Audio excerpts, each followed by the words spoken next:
Price Lord. Women for ജീസസിൻ്റെ അനുഗ്രഹിക്കപ്പെട്ട ഒരു സെക്ഷനിലേക്ക് ഞങ്ങളുടെ എല്ലാ പ്രിയമുള്ള ഒരു പ്രാവശ്യം സ്വാഗതം ചെയ്യാണ്. ഒരു അനുഗ്രഹിക്കപ്പെട്ട കുടുംബമാണ് നമ്മളോടൊപ്പം സാക്ഷ്യം പറയാൻ കടന്നു വന്നിരിക്കുന്നത്. നമുക്ക് പ്രാർത്ഥിച്ച് ആരംഭിക്കാം. ചേർത്ത് പ്രാർത്ഥിക്കാം. ഇന്നത്തെ ശുശ്രൂഷയുടെ അനുഗ്രഹത്തിന് വേണ്ടി പരിശുദ്ധ പിതാവെ, അനുഗ്രഹീതമാകുന്ന നല്ല ഈ സമയത്തിനായി ഞങ്ങൾ അങ്ങ് സ്തുതിക്കുന്നു. ഞങ്ങൾക്കൊന്നിച്ച് പിന്നെയും വിമൺ ഫോർ ജീസസിൻ്റെ ഒരു നല്ല സെഷനുമായി കടന്നു വരുവാനോട് ചെയ്ത മുഖാന്തരത്തിനായ സ്തോത്രം. ഞങ്ങളുടെ കുടോഷങ്ങളെ ക്ഷമിച്ച് ദൈവമഹത്വം ഞങ്ങളിലൂടെ വെളിപ്പെടണം. ഈ വീഡിയോ കാണുന്ന ഓരോന്നിൻ്റെ മക്കളെ അനുഗ്രഹിക്കണം. ഞങ്ങളുടെ നടുവിലേക്ക് അവിടുന്ന് കൂട്ടിക്കൊണ്ടുവന്ന അവിടുത്തെ ദാസിക്കായി സ്തോത്രം ചെയ്യുന്നവരുടെ ജീവിതാനുഭവങ്ങൾ ഞങ്ങൾക്ക് വലിയ ആത്മീക ബലത്തിന് കാരണമായി തീരാൻ പോകുന്ന സ്തോത്രം മുറ്റുമായി സമർപ്പിക്കുന്നപ്പ സഹായിച്ചാട്ട് പ്രാർത്ഥിച്ചാരംഭിക്കുന്ന സമയം മുതൽ ആശ്വാദ പ്രാർത്ഥന വരെ പ്രത്യേക കൃപയുണ്ടാകണം. അങ്ങനെ ചെയ്തിരിക്കൽ സ്തോത്രം സകലമാന മുഖത്തോടത്തേക്ക് യേശു മൂലം താഴ്മയായി ചോദിക്കുന്നു, കേൾക്കുമാടകണമേ. ആമേൻ ആമേൻ. ഒത്തിരി സന്തോഷമുണ്ട് ഇന്നത്തെ നമ്മുടെ ഗസ്റ്റിനെ പരിചയപ്പെടുത്തുന്നതിൽ. അമേരിക്കയിൽ നിന്ന് പ്രിയപ്പെട്ട വർഗീസ് ജോർജ് അങ്കിളും നമ്മളൊക്കെ സ്നേഹപൂർവ്വം ചെല്ലക്കുട്ടി ആൻറ്റി എന്ന് വിളിക്കുന്ന അന്നമ്മ ജോർജുമാണ് നമ്മളോടൊപ്പം ജോയിൻ ചെയ്തിരിക്കുന്നത്. വളരെ സ്നേഹത്തോടുകൂടെ ആദരവോടുകൂടെ പ്രിയങ്കളുടെ ആൻറ്റിയും വിമൺ ഫോർ ജീസസിൻ്റെ ഈ സെഷനിലേക്ക് സ്വാഗതം ചെയ്യണേ. Welcome welcome uncle. Praise Lord. Praise Lord. കർത്താവിനെ സ്തോത്രം ചെയ്യുന്നു. സന്തോഷമുണ്ട്. പ്രത്യേകിച്ചും ചെല്ലക്കുട്ടി ആൻറ്റി നമ്മുടെ ബേബി കടമ്പനാട് പാസ്റ്ററുടെ സിസ്റ്ററാണ്. ആസാദിക്കൊരു പ്രത്യേക സന്തോഷമുണ്ട്. കാരണം ആസാദിയുടെ ആരംഭകാലം മുതൽ നമ്മളെ ഒത്തിരി സപ്പോർട്ട് ചെയ്ത ആസാദിയുടെ ഒരു വെൽവിഷർ എന്ന് പറയാം. ഓരോ സാക്ഷ്യം കാണുമ്പോഴും എന്നെ വിളിക്കുകയും അഭിപ്രായങ്ങൾ പറയുകയും ഒക്കെ ചെയ്യുന്ന വളരെ പ്രിയപ്പെട്ട ബേബി കടമ്പനാട് പാസ്റ്ററിനെ ഓർത്ത് സ്തോത്രം ചെയ്യുന്നു. അങ്കിള് നിത്യതയിലേക്ക് ചേർക്കപ്പെട്ടു. എത്ര നാളായി ആൻറ്റി? ഇപ്പോൾ ഒരു വർഷമായി. ശരി, കഴിഞ്ഞ നവംബറിൽ. ആ സമയത്ത് ആൻറ്റി എന്നെ ഒന്ന് വിളിച്ച് നമ്മൾ സംസാരിച്ചിരുന്നു. ദൈവത്തിൻ്റെ സ്തോത്രം. അതുകൊണ്ട് തന്നെ പ്രിയ ആൻറ്റി വന്ന ജീവിതാനുഭവങ്ങൾ പങ്കുവെക്കുന്നത് ആസാദിക്ക് ഒത്തിരി സന്തോഷമുണ്ട്. അങ്കിൾ എവിടെയാ? നാട്ടിൽ എവിടെയാ അങ്കിളുടെ വീടൊക്കെ? എൻ്റെ സ്ഥലം മാവേലിക്കരയാ. വർഷങ്ങളായിട്ട് നിങ്ങൾ പിന്നെ യു എസിലാണ് അല്ലേ? ഞങ്ങള് 40 വർഷമായി. 40 വർഷത്തിൽ കൂടുതലായി. സ്തോത്രം. ഫിലദൽഫിയയിലാണോ? ഫിലദൽഫിയയിലാണ്. ശരി, ദൈവത്തിൻ്റെ സ്തോത്രം. അപ്പോൾ ഒത്തിരി ജീവിതാനുഭവങ്ങളൊക്കെ കേൾക്കാനുണ്ട്.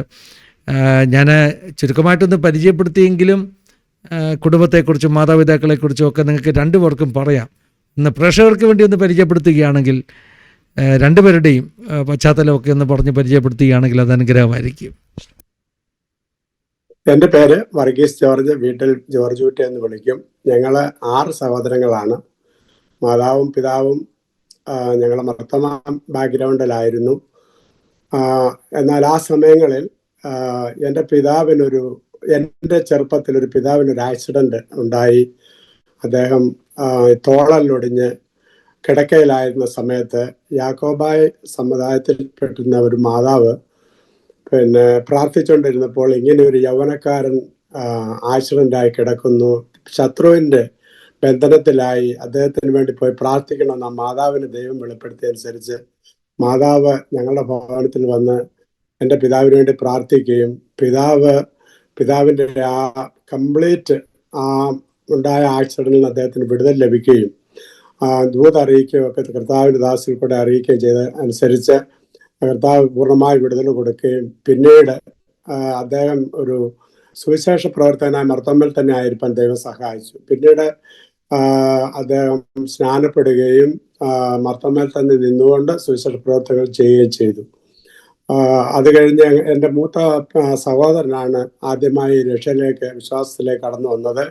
അത് കഴിഞ്ഞ് പല ദേവദാസന്മാർക്കൂടെ ദൂതുണ്ടായിരുന്നു, പൂർണ്ണമായി ഞങ്ങൾ വേർപെട്ട ദൈവത്തെ ആരാധിക്കണം. എന്നാൽ അമ്മ ഈ ആഭരണമൊക്കെ ഊരുന്നതിൻ്റെ മടി ഉള്ള കാരണത്താൽ മുന്നോട്ട് പോയിക്കൊണ്ടിരുന്നു. എന്നാൽ ഒടുവിൽ ഒരു ദേവദാസൻ വന്ന് പറഞ്ഞു, നിങ്ങളുടെ മൂത്ത മകനെ തൊട്ട് നിങ്ങളെ പൂർണ്ണമായി രക്ഷയിലേക്ക് നടത്തുമെന്ന് പറഞ്ഞു. അത് അങ്ങനെ തന്നെ സംഭവിച്ചു. എൻ്റെ മൂത്ത സഹോദരൻ പാസ്റ്റർ ഗീവർഗീസ് ചാക്കോ ഇപ്പോൾ അദ്ദേഹം ഡാളസിലുണ്ട്. അദ്ദേഹം ഒരു ജോലിയോടുള്ള ബന്ധത്തിൽ യാത്രയിലായിരുന്ന സമയത്ത് ഒരു ആക്സിഡന്റ് ഉണ്ടാകുകയും ആ വാഹനം അദ്ദേഹത്തെ ഇടിക്കുകയും അദ്ദേഹം ആ സമയത്ത് PMG ചർച്ചിന്റെ ആദ്യത്തെ പാസ്റ്ററായിട്ട് ശുശ്രൂഷിക്കുന്ന സമയമായിരുന്നു. വണ്ടി വന്നിടിക്കുകയും അദ്ദേഹം ഓടയിൽ പോയി വീണു. എടുത്ത മെഡിക്കൽ കോളേജ് ആശുപത്രി കൊണ്ടുപോയി. അങ്ങനെ ഒരു വലിയ അത്ഭുതമായ വിടുതൽ അദ്ദേഹത്തിന് ദൈവം കൊടുത്തു. ആ സമയത്ത് അമ്മ എൻ്റെ സഹോദരൻ്റെ ചെന്ന് കണ്ടപ്പോൾ അന്ന് ആ ബെഡിന്റെ കിടക്കയിൽ വെച്ച് അമ്മ തീരുമാനമെടുത്തു, ഞാൻ എല്ലാം വിട്ട് കളഞ്ഞോളാം, എൻ്റെ കർത്താവിനെ ഞാൻ സേവിച്ചോളാം എന്ന് തീരുമാനമെടുത്തനുസരിച്ച് അവിടെ വെച്ച് തീരുമാനമെടുക്കുകയും ഞാൻ എൻ്റെ സഹോദരനെ കാണാൻ ചെന്നപ്പോൾ അവിടെ വെച്ചാണ് ഞാൻ സ്നാനപ്പെട്ടത്. അവിടെ ഒരു കടന്നു വന്ന ഒരു ദൈവാസൻ, ഇപ്പോൾ നിത്യം വിശ്രമിക്കുന്ന പാസ്റ്റർ ബിച്ചാക്കോ ചർച്ചകളിലുണ്ടായിരുന്ന ദൈവാസനാണ് എന്നെ സ്നാനപ്പെടുത്തിയത്. അങ്ങനെ ഞങ്ങൾ കുടുംബമായി കർത്താവിനെ സേവിപ്പാൻ ഇറങ്ങിത്തിരിച്ചു. അങ്ങനെ ഇടയായി മാവേലിക്കര വഴിപാടിയിലുള്ള IPCC പാസ്റ്റർ KT മാത്യു അതിൻ്റെ ചർച്ചിൽ ഞങ്ങൾ കുടുംബമായി അവിടെ ആരാധിപ്പാനിടയായി. അതിനുശേഷം ഞങ്ങളിങ്ങനെ USA കടന്നു വന്നു. ഇപ്പോൾ ഇവിടെ പാർക്കുന്നു. എൻ്റെ പേര് ചെല്ലക്കുട്ടി, അല്ലെങ്കിൽ ഒഫീഷ്യൽ നെയിം പാസ്റ്റർ പറഞ്ഞല്ലോ. എൻ്റെ സ്ഥലം അടൂരിന് തെക്ക് കടമ്പനാട് പനന്തോപ്പാണ്.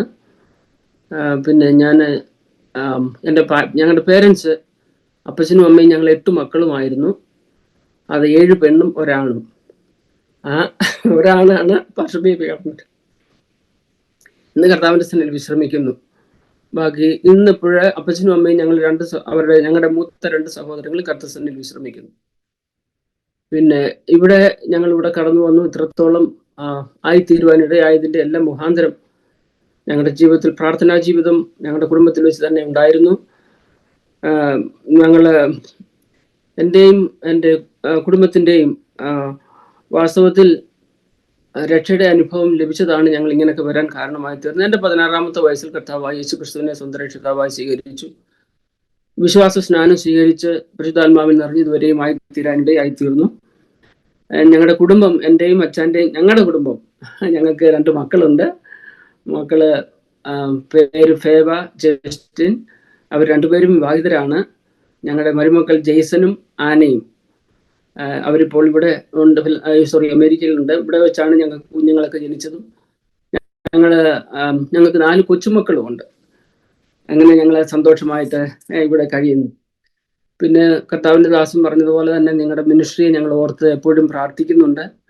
ഇങ്ങനെ ഒരു അവസരം നിങ്ങൾ ഞങ്ങൾക്ക് ഒരുക്കി തന്നതിന് ഞങ്ങൾ ദൈവത്തോടും നിങ്ങളോടും നന്ദിയുള്ളവരായിരിക്കുന്നു.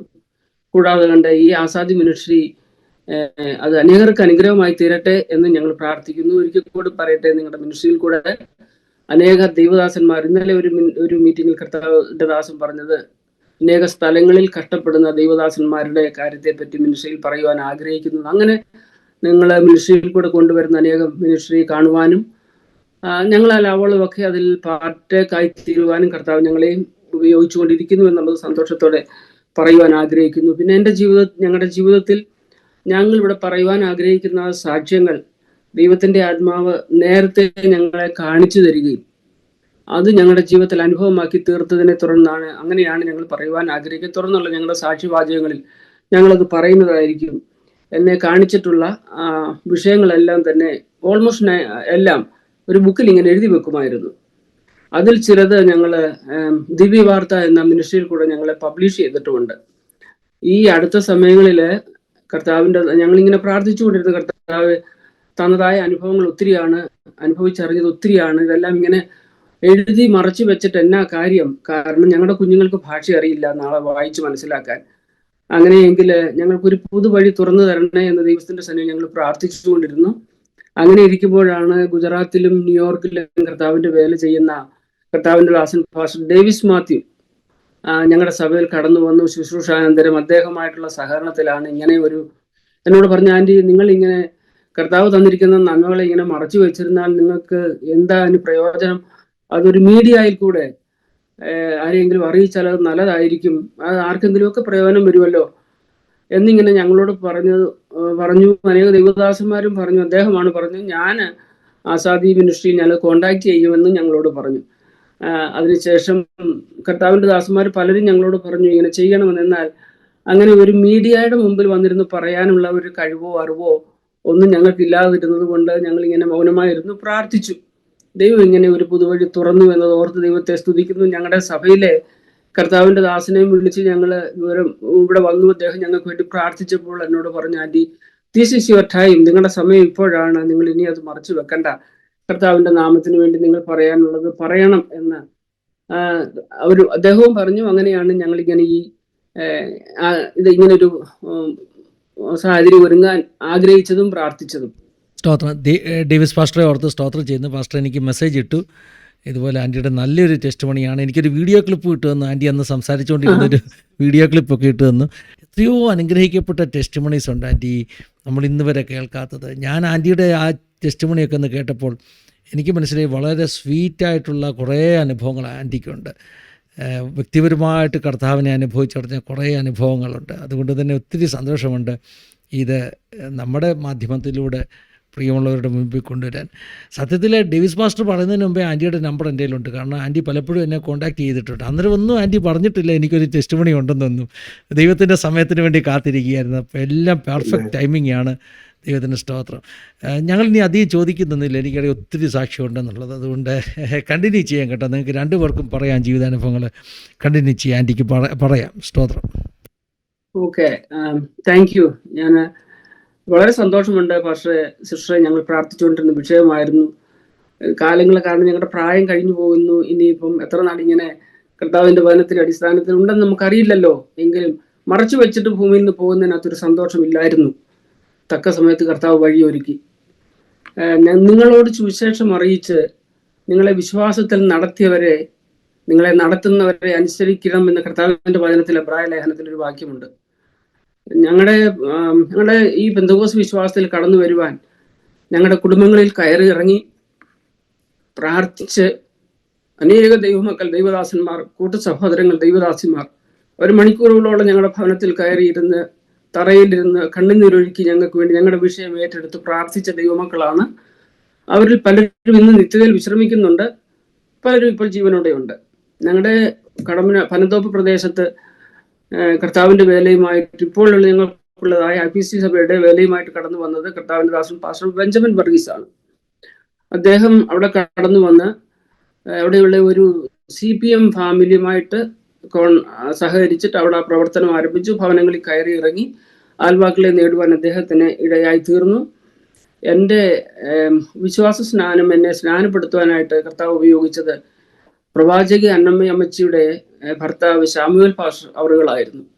ഇപ്പോൾ ഞങ്ങളുടെ സഭയിൽ ഞങ്ങൾക്ക് ഇവിടെ ഫിലദൽഫിയയിൽ ശുശ്രൂഷിക്കുന്നത് കർത്താവിൻ്റെ ദാസൻ പാസ്റ്റർ റൂഫസ് ജോർജ് ആണ്.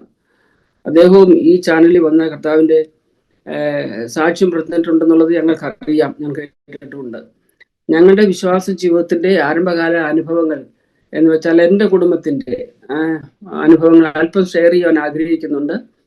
അത് ഞങ്ങളുടെ അമ്മയ്ക്കാണ് ഈ കർത്താവായ യേശു ക്രിസ്തുവിനെ ആദ്യമായി സ്വന്തം രക്ഷിതാവായി സ്വീകരിക്കാൻ ഭാഗ്യം ലഭിച്ചത്. അമ്മയെ പറ്റി അല്പം പറയാൻ ആഗ്രഹിക്കുന്ന അമ്മ ഒത്തിരി പ്രാർത്ഥിക്കുകയും ഒത്തിരി കരയുകയും ഉപവസിക്കുകയും ചെയ്യുന്ന ഒരു മാതാവായിരുന്നു. അമ്മയെ പറ്റി അറിയാൻ 1930s കടമ്പനാട് ജീവിച്ചിരുന്ന ഒരു ധനികരായ മാതാപിതാക്കളുടെ ഇളയ മകളായിരുന്നു ഞങ്ങളുടെ അമ്മ. അമ്മയുടെ 2-3 വയസ്സുള്ളപ്പം ആ പേരൻസ് ലോകത്തിൽ നിന്ന് മാറ്റപ്പെട്ടു കഴിഞ്ഞ് അമ്മ ഒരു അനാഥയായി തീർന്നു. ഒരു ധനികരായ മാതാപിതാക്കളുടെ പൈതലാണെങ്കിലും ഒരു അനാഥ പെൺകുഞ്ഞ് അനുഭവിക്കേണ്ട കഷ്ടത്തിൽ കൂടെയൊക്കെ എൻ്റെ മാതാവിന് കയറി ഇറങ്ങേണ്ടി വന്നു. എന്നാൽ ഞാൻ അമ്മയുടെ ജനിച്ച സമയത്തിന്, അമ്മ ജനിക്കുന്നതിന് മുമ്പേ ഞാൻ അനാഥരുടെ പിതാവാണെന്നുള്ള കർത്താവിൻ്റെ വചനപ്രകാരം കർത്താവ് എൻ്റെ അമ്മയെ കരം പിടിച്ചു നടത്തി. എൻ്റെ മാതാപിതാക്കളുടെ എൻ്റെ മാതാവിൻ്റെ കുടുംബത്തിൽ മിക്കതും ഇപ്പോഴും യാക്കോബായ ബാക്ക്ഗ്രൗണ്ടിലായിരിക്കുമ്പോൾ എൻ്റെ മാതാവിനെ കരം പിടിച്ച് കർത്താവ് വെളിയിൽ കൊണ്ടുവന്നിട്ട് നിത്യതയ്ക്കുള്ള വഴി കാട്ടി. അമ്മയുടെ ഈ ജീവിതകാലത്തിൽ എന്തെല്ലാം എൻ്റെ അമ്മയ്ക്ക് ആവശ്യമായിരുന്നു അതെല്ലാം തുറന്നു കൊടുത്ത് കർത്താവ് നടത്തി. ഇപ്പോൾ അങ്ങനെ അമ്മയെ അനുഗ്രഹിച്ചു. ഞങ്ങൾ കുറേ നാളത്തേക്ക് ഒരു മാർത്തമായ വിശ്വാസത്തിലായിരുന്നു. മാർത്തമ വിശ്വാസത്തിലായിരിക്കുമ്പോൾ തന്നെ പെന്തക്കോസ്ത് കൂട്ടായ്മകൾക്കും പെന്തക്കോസ്ത് മറ്റ് പ്രവർത്തനങ്ങൾക്കുമായി ഞങ്ങളുടെ ഭവനം ഞങ്ങളുടെ മാതാപിതാക്കൾ തുറന്നു കൊടുക്കുമായിരുന്നു. അങ്ങനെ അവിടെ അവര് ഞങ്ങളുടെ സ്ഥലത്ത് പ്രവർത്തനം ആരംഭിച്ചു. ആ സമയത്ത് അധികം താമസിയാതെ ഞങ്ങളും ഈ വിശ്വാസ ജീവിതത്തിൽ വരുവാനിടയായി തീർന്നു. അങ്ങനെ ഒരു ഭാഗ്യം ഞങ്ങൾക്ക് അധികം താമസിയാതെ ലഭിച്ചു. എന്നാൽ വിശ്വാസ ജീവിതത്തിൽ വന്നു കഴിഞ്ഞ് അധികം താമസിക്കുന്നതിന് മുമ്പേ ഞങ്ങളുടെ ജീവിതത്തിന്റെ വിശ്വാസത്തിന്റെ പരിശോധനകൾ ആരംഭിച്ചു. അത് ചുരുക്ക സമയത്തിനുള്ളിലാണ് എങ്കിൽ തന്നെ എനിക്കത് അല്പം പറയുവാൻ ആഗ്രഹിക്കുന്നുണ്ട്. ഞങ്ങളുടെ അന്നത്തെ അവസ്ഥകൾ അപ്രകാരം അറിയുന്നത് കർത്താവിന്റെ ദാസൻ പാസ്റ്റർ ബെഞ്ചോൻ വർഗീസിനും ഇപ്പോഴും ഉള്ള സഭയിലുള്ളതായ ദൈവമക്കൾക്കും അറിയാം. ചുരുക്കമായി പറയട്ടെ, എൻ്റെ മൂത്ത സഹോദരി കാൺപൂരിൽ നേഴ്സിംഗിന് പഠിച്ചുകൊണ്ടിരിക്കുന്ന സമയം പ്രിയപ്പെട്ടവർക്ക് പെട്ടെന്ന് വയറ്റിന് അസ്വസ്ഥയുണ്ടായി. ആശുപത്രിയിൽ അഡ്മിറ്റായി. ചെന്ന് നോക്കിയപ്പോൾ അപ്പൻഡിക്സ് പൊട്ടി, ഇൻഫെക്ഷനായി. അത് പെട്ടെന്ന് ഓപ്പറേഷൻ ചെയ്തു. അത് കഴിഞ്ഞ് പാൻക്രിയാസിന് പ്രോബ്ലം ഉണ്ടായി. ഇൻഡസ്ട്രീൻ വേദനയാൽ അല്പം മുറിച്ച് കളയേണ്ടി വന്നു. അങ്ങനെ പ്രയാസത്തിൽ കൂടെ ഞങ്ങളുടെ വിശ്വാസത്തിന്റെ ആരംഭകാല സമയങ്ങളാണ് ഇത്. ആ സമയത്ത് കാൺപൂരിൽ വെച്ചാണ് എൻ്റെ സഹോദരി വിശ്വാസത്തിൽ വരുന്നത്. അതിനുശേഷം എൻ്റെ വേറെ ഒരു സഹോദരി അപ്രകാരം തന്നെ ശരീരത്തിൽ അസ്വസ്ഥയായി ഹോസ്പിറ്റലിൽ അഡ്മിറ്റ് ആകേണ്ടി വന്നു. ഡോക്ടർമാർക്ക് കണ്ടുപിടിക്കാൻ പറ്റുന്നില്ല എന്താണെന്ന് അവർ പറഞ്ഞ് വീട്ടിൽ വിട്ടു. എൻ്റെ പിതാവിന് ഏറെ നാൾ അൾസറിന്റെ അസ്വസ്ഥ ട്രീറ്റ്മെന്റ് എടുക്കേണ്ടി വന്നു. എൻ്റെ മാതാവ് വിശ്വാസ ജീവിതത്തിന്റെ ആരംഭകാല സമയങ്ങളിൽ ഏകദേശം 1 വർഷം ആശുപത്രിയിലും വീട്ടിലുമായി കയറി ഇറങ്ങി ഇങ്ങനെ അനേകം നന്മകൾ നഷ്ടപ്പെടേണ്ടി വന്നു. കാരണം എൻ്റെ മാതാവിന്റെ അവസാനത്തെ ലാസ്റ്റ് പ്രഗ്നൻസിയോടുള്ള ബന്ധത്തിൽ. അങ്ങനെ ഇരിക്കുമ്പോൾ എൻ്റെ സഹോദരന് പെട്ടെന്ന് ബോധം കെട്ട് തല കറങ്ങി താഴെ വീണു. ആശുപത്രിയിൽ അഡ്മിറ്റായി.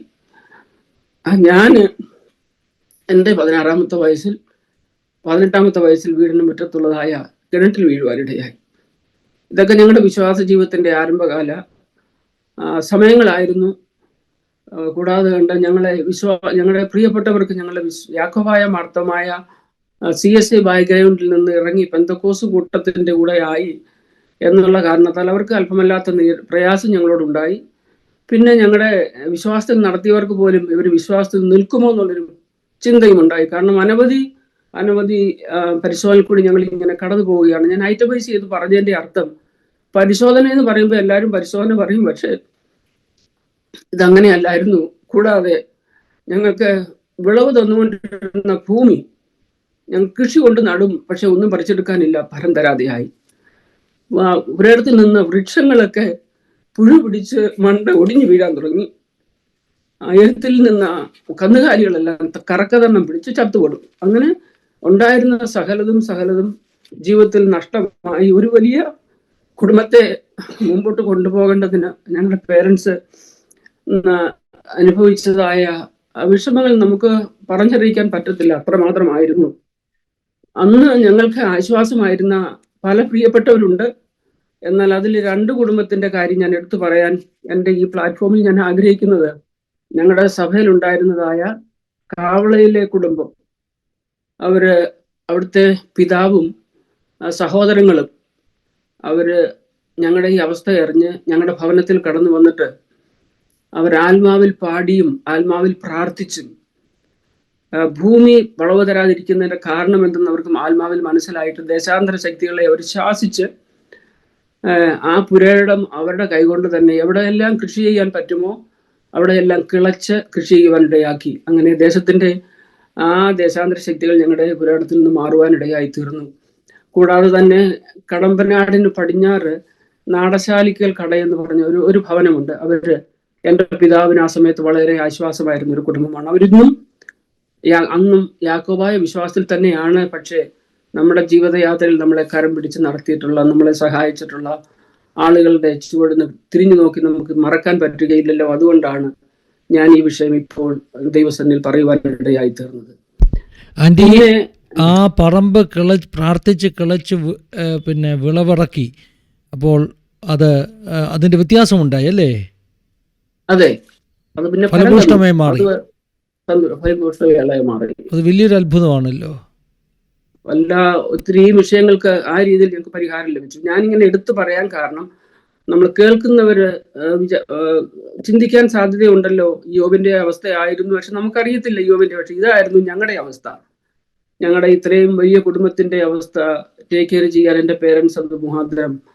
പക്ഷേ എങ്കിൽ ഇതൊന്നും ഒരു വിശ്വാസത്തിന്റെ പരിശോധന ആയിരുന്നു എന്നുള്ളത് ഞങ്ങളെ അറിയിച്ചിരുന്നില്ല. പരിശുദ്ധാത്മാവിനാൽ ഞങ്ങളെ മുൻപിട്ടിരുന്നു. കാരണം ഇന്ന് ഞങ്ങൾ അനുഭവിക്കുന്ന ഈ നന്മകളൊക്കെ ഞങ്ങൾക്ക് തരുവാൻ വേണ്ടി കർത്താവ് മറച്ചു വെച്ചിരുന്നതായതുകൊണ്ട് ദൈവം ഞങ്ങളെ ഇതൊന്നും അറിയിച്ചില്ല എന്ന് മാത്രം ഞാൻ പറയട്ടെ. പിന്നെ ഞാൻ തുടരട്ടെ പാസ്റ്റർ? ഓക്കെ. ഞങ്ങളുടെ അന്ന് അങ്ങനെ ഞങ്ങൾ അവസ്ഥയിൽ കടന്നു പോകുമ്പോൾ അമ്മ പ്രാർത്ഥിക്കുന്ന ഒരു വ്യക്തിയായിരുന്നു ഞാൻ പറഞ്ഞല്ലോ, ഞങ്ങളുടെ പേരൻസ് എല്ലാം തന്നെ. എന്നാൽ അന്നത്തെ ഒരു ദിവസം എൻ്റെ അമ്മയുടെ കിച്ചണിന്റെ വിൻഡോയിൽ കടന്നു ചെന്ന് നോക്കിക്കൂടെ, ഇങ്ങനെ വെളിയിലോട്ട് നോക്കിക്കൊണ്ട് ഇങ്ങനെ പ്രാർത്ഥിച്ചു, കർത്താവ്, ഞാൻ ഇനി ഒരു സ്റ്റെപ്പ് പോലും മുന്നോട്ട് പോകില്ല, കാരണം നീ എൻ്റെ അവസ്ഥ അറിയുന്നുണ്ട്, നിനക്കറിയാം. ഞാൻ ഒരു ധനികരായ മാതാപിതാക്കളുടെ പൈതലായിരുന്നു, നിനക്കറിയാം. എന്നാൽ ഞാൻ ഒന്നുമില്ലാത്ത ഒരു അനാഥ പൈതലായി മാറിപ്പോയി.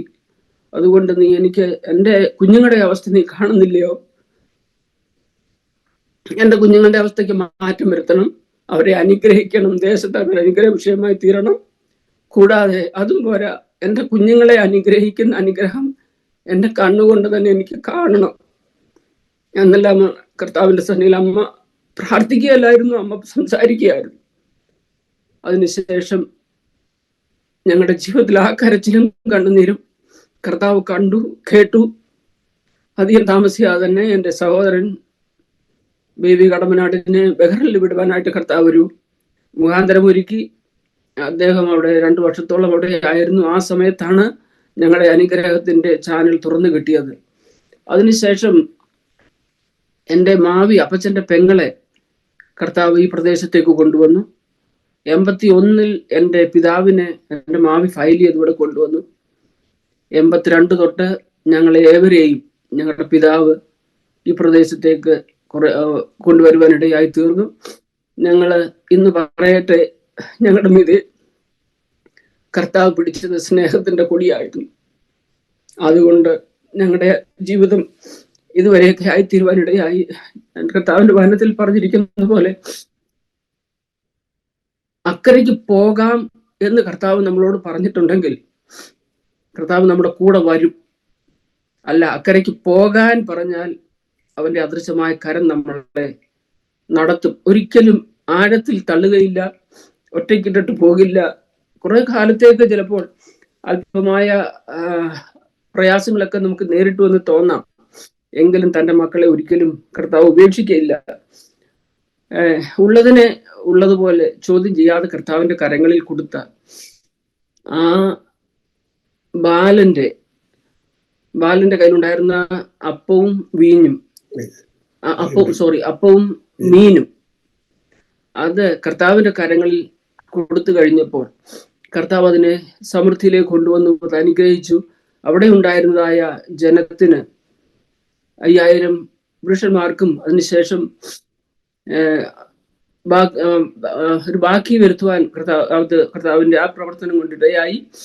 അത് ബാലൻ അതിനെ ഉള്ളതുപോലെ കർത്താവിന്റെ കരങ്ങൾ കൊടുത്തപ്പോൾ കർത്താവ് സമൃദ്ധിയിലേക്ക് കൊണ്ടുവന്നു.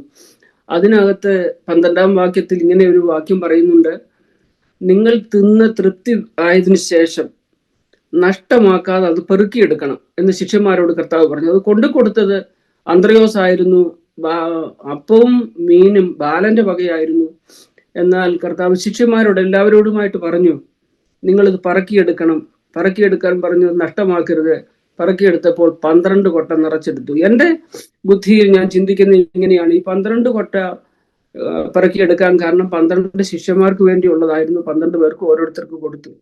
എന്നിട്ട് കർത്താവ് ശിഷ്യന്മാരോടായിട്ട് പറയുന്നുണ്ട്, ഞാൻ നിങ്ങളോട് കൽപ്പിച്ചതൊക്കെയും പ്രമാണിപ്പാൻ തക്കവണ്ണം സകല ജാതികളെയും ശിഷ്യരാക്കിക്കൊള്ളുവാൻ, അതിനുശേഷം ശിഷ്യരാക്കി ലോകത്തിന്റെ എമ്പാടും പോയി ശിഷ്യരാക്കി കൊള്ളുവാൻ പറഞ്ഞു. അങ്ങനെ ഓരോ ദൈവദാസന്മാരും ദൈവമക്കളും നമ്മുടെയൊക്കെ ജീവിതത്തിൽ കടന്നു വന്ന് നമ്മളെ ശിഷ്യരാക്കി കൊള്ളതുകൊണ്ടാണ് ഈ കൃപയിൽ നമുക്കായി തീരുവാനിടയായി തീർന്നത്. ഞാനിത് പറയാൻ കാരണം, ദൈവം ഞങ്ങളെ അനുഗ്രഹിച്ച അനുഗ്രഹത്തിനൊത്തവണ്ണം കർത്താവിന്റെ നാമമഹത്വത്തിനും കർത്താവിന്റെ വേലയ്ക്കും, കൂടാതെ കഷ്ടവും ബുദ്ധിമുട്ടും അനുഭവിക്കുന്ന ദൈവമക്കൾക്ക് അല്പമൊക്കെ ആശ്വാസമായിരിക്കാൻ ദൈവം ഞങ്ങളെ ഈ പ്രദേശത്ത് സഹായിക്കുന്നു. കൂടാതെ തന്നെ ഞങ്ങളുടെ മാതാപിതാക്കൾ അവരെ എപ്രകാരം പ്രാർത്ഥിച്ചോ, എൻ്റെ തലമുറയെ അനുഗ്രഹിക്കുന്ന അനുഗ്രഹം എനിക്ക് കാണണം എന്ന് പറഞ്ഞതുപോലെ തന്നെ ദൈവം അവരെ അനുഗ്രഹിച്ചു. അവരുടെ നല്ല വാർദ്ധക്യത്തിൽ അവരുടെ 4-ാം തലമുറ വരെ കണ്ട്, 4-ാം തലമുറ വരെയും അനുഗ്രഹം പ്രാപിക്കുന്നത് കണ്ട് 91 99 വയസ്സുള്ള സമയത്ത് ഈ പ്രദേശത്ത് വെച്ച് ഖത്തർ സന്നിൽ ചേരുവാനിടയായി തീർന്നു. എൻ്റെ മാതാവ് 2022 ഓഗസ്റ്റ് മാസത്തിൽ കർത്താവിന്റെ സന്നിധിയിൽ ചേർന്നു. അതിനു മുമ്പ് അല്പം പറയട്ടെ, എൻ്റെ അമ്മ സുഖമില്ലാതെ ഹോസ്പിറ്റലിൽ അല്പസമയത്തേക്കായി. ആ സമയത്ത് ഇങ്ങനെ ബെഡിൽ കിടന്നുകൊണ്ട് ഇങ്ങനെ മേലോട്ട് നോക്കി കൈ ഉയർത്തി ചിരിച്ചുകൊണ്ട് സംസാരിക്കുമായിരുന്നു. അന്നേരം ഞങ്ങൾ ചോദിച്ചു, അമ്മ എന്താ ഈ പറയുന്നേ? ഡോക്ടർമാർ പറഞ്ഞു അമ്മയ്ക്ക് കൺഫ്യൂഷനാണ്. ഞങ്ങൾ ചോദിച്ചു, പറഞ്ഞു, കുഞ്ഞെ, എൻ്റെ കർത്താവ് എന്നോട് പറയുന്നു നീ ഇനി മരുന്ന് കഴിക്കണ്ട. അതിനുശേഷം അമ്മ മരുന്ന് കഴിച്ചില്ല. അമ്മ കഴിച്ചതുമില്ല. 90 സങ്കീർത്തനത്തിൽ തൻ്റെ ഒരു ഭക്തന്റെ പ്രാർത്ഥന ഇങ്ങനെയാണ്: എൻ്റെ ആയുസ് എത്രയെന്നതിനെയും എൻ്റെ അവസാനത്തെയും എന്നെ അറിയിക്കണമെന്ന്. അമ്മയ്ക്ക് മരിക്കുന്നതിന്റെ 10 ദിവസം മുമ്പ് കോവിഡ് വന്നു. ആ സമയത്ത് ദൈവത്തിന്റെ ആത്മാവ് എന്നെ സ്വപ്നത്തിൽ കാണിച്ചത് ഇങ്ങനെയാണ്: അമ്മ ഇനി 10 ദിവസം കൂടെ മാത്രമേ ഭൂമിയിൽ ജീവിക്കുള്ളൂ എന്ന്. അമ്മയ്ക്ക് എത്ര നാൾ ഭൂമിയിൽ ബാക്കിയുണ്ടെന്നുള്ളത് അമ്മയുടെ ജീവിതത്തിൽ കർത്താവ് ഒരു അരുളപ്പാട് കൊടുത്തു. ഇത്ര സമയം വരെ നീ ഭൂമിയിൽ ഉണ്ടെന്നുള്ളത്. ഞാനത് അച്ഛനോട് പറഞ്ഞു, ഞങ്ങൾ പ്രാർത്ഥിച്ചു. ഞാൻ എൻ്റെ ദൈവകരങ്ങളിൽ അമ്മയെ തന്നെ സമർപ്പിച്ചു വിട്ടുകൊടുത്തു. എൻ്റെ സഹോദരങ്ങളോട് ഞാൻ പറഞ്ഞു, നിങ്ങൾ ഇനി അമ്മയെ ഇങ്ങോട്ട് ചോദിക്കണ്ട, അമ്മ പോകാൻ അനുവദിക്കുക. അങ്ങനെ അമ്മ കർത്തൃ സന്നിധിയിൽ ചേർക്കപ്പെട്ടു. ഞങ്ങളുടെ പിതാവ് പ്രകാരം തന്നെ 2 വർഷത്തിന് ശേഷം എക്സാക്ട് ഓഗസ്റ്റ് 2024 99 വയസ്സുള്ളവനായി കർത്തൃ സന്നിധിയിൽ ചേർക്കപ്പെട്ടു. ഒരു മാതാപിതാക്കൾക്ക് അവർ കടന്നു വന്ന ഏതെല്ലാം അവസ്ഥകളുണ്ടായിരുന്നു അതിനെല്ലാം മാറ്റം വരുത്തിയിട്ട് ദൈവം സമൃദ്ധിയിലേക്ക് അവരെ നടത്തി. അവർ സന്തോഷത്തോടെ യാത്രയാകുവാൻ മക്കൾക്കും അവരുടെ എല്ലാ തലമുറകൾക്കും ചേർന്ന് ചെയ്യുവാൻ ഇടയായി തീർന്നു എന്നുള്ളത് സന്തോഷത്തോടെ ഈ സമയത്ത് ഞാൻ പറയുവാൻ ആഗ്രഹിച്ചത്. എൻ്റെ ആദ്യത്തെ കർത്താവുമായിട്ടുള്ള എൻകൗണ്ടറാണ് ഞാൻ പറയാൻ ആഗ്രഹിക്കുന്നത്. ഞാൻ എൻ്റെ ചെറുപ്രായത്തിൽ തന്നെ വരുവാനുള്ള വിഷയങ്ങളെ കർത്താവ് എന്നെ കാണിച്ചു തരുമായിരുന്നു. ഞാൻ അന്ന് ചിന്തിച്ചിരുന്നത് ഒരു സ്വപ്നം മാത്രമാണെന്നാണ്. എന്നാൽ ഞാൻ അമ്മയോട് പറയും.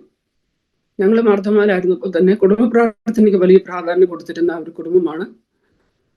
രാവിലെ ഒന്നുകൂടെ പറഞ്ഞാൽ ഞങ്ങൾ ഇത്രയും പെൺപിള്ളാരും ഞങ്ങൾ എല്ലാവരും കൂടെ എഴുന്നേറ്റിരുന്ന് പാടി ദേശത്ത് വെളുപ്പിനെയും വൈകുന്നേരവും എല്ലാം പാടി ദൈവത്തെ ആരാധിക്കുന്ന ഒരു കുടുംബമായതുകൊണ്ട് ഞങ്ങൾ കുടുംബ പ്രാർത്ഥന കഴിഞ്ഞ് ഞങ്ങൾ എല്ലാവരും കിടക്കാൻ പോയി. ഞാൻ കിടക്കയിൽ പോയി. എനിക്കന്ന് 12 വയസ്സേ പ്രായമുള്ളൂ. എനിക്ക് നല്ല ഓർമ്മയുണ്ട്. അത് ചെന്ന് കിടന്നപ്പോൾ എനിക്ക് ഉറങ്ങുവാൻ കഴിയുന്നില്ല.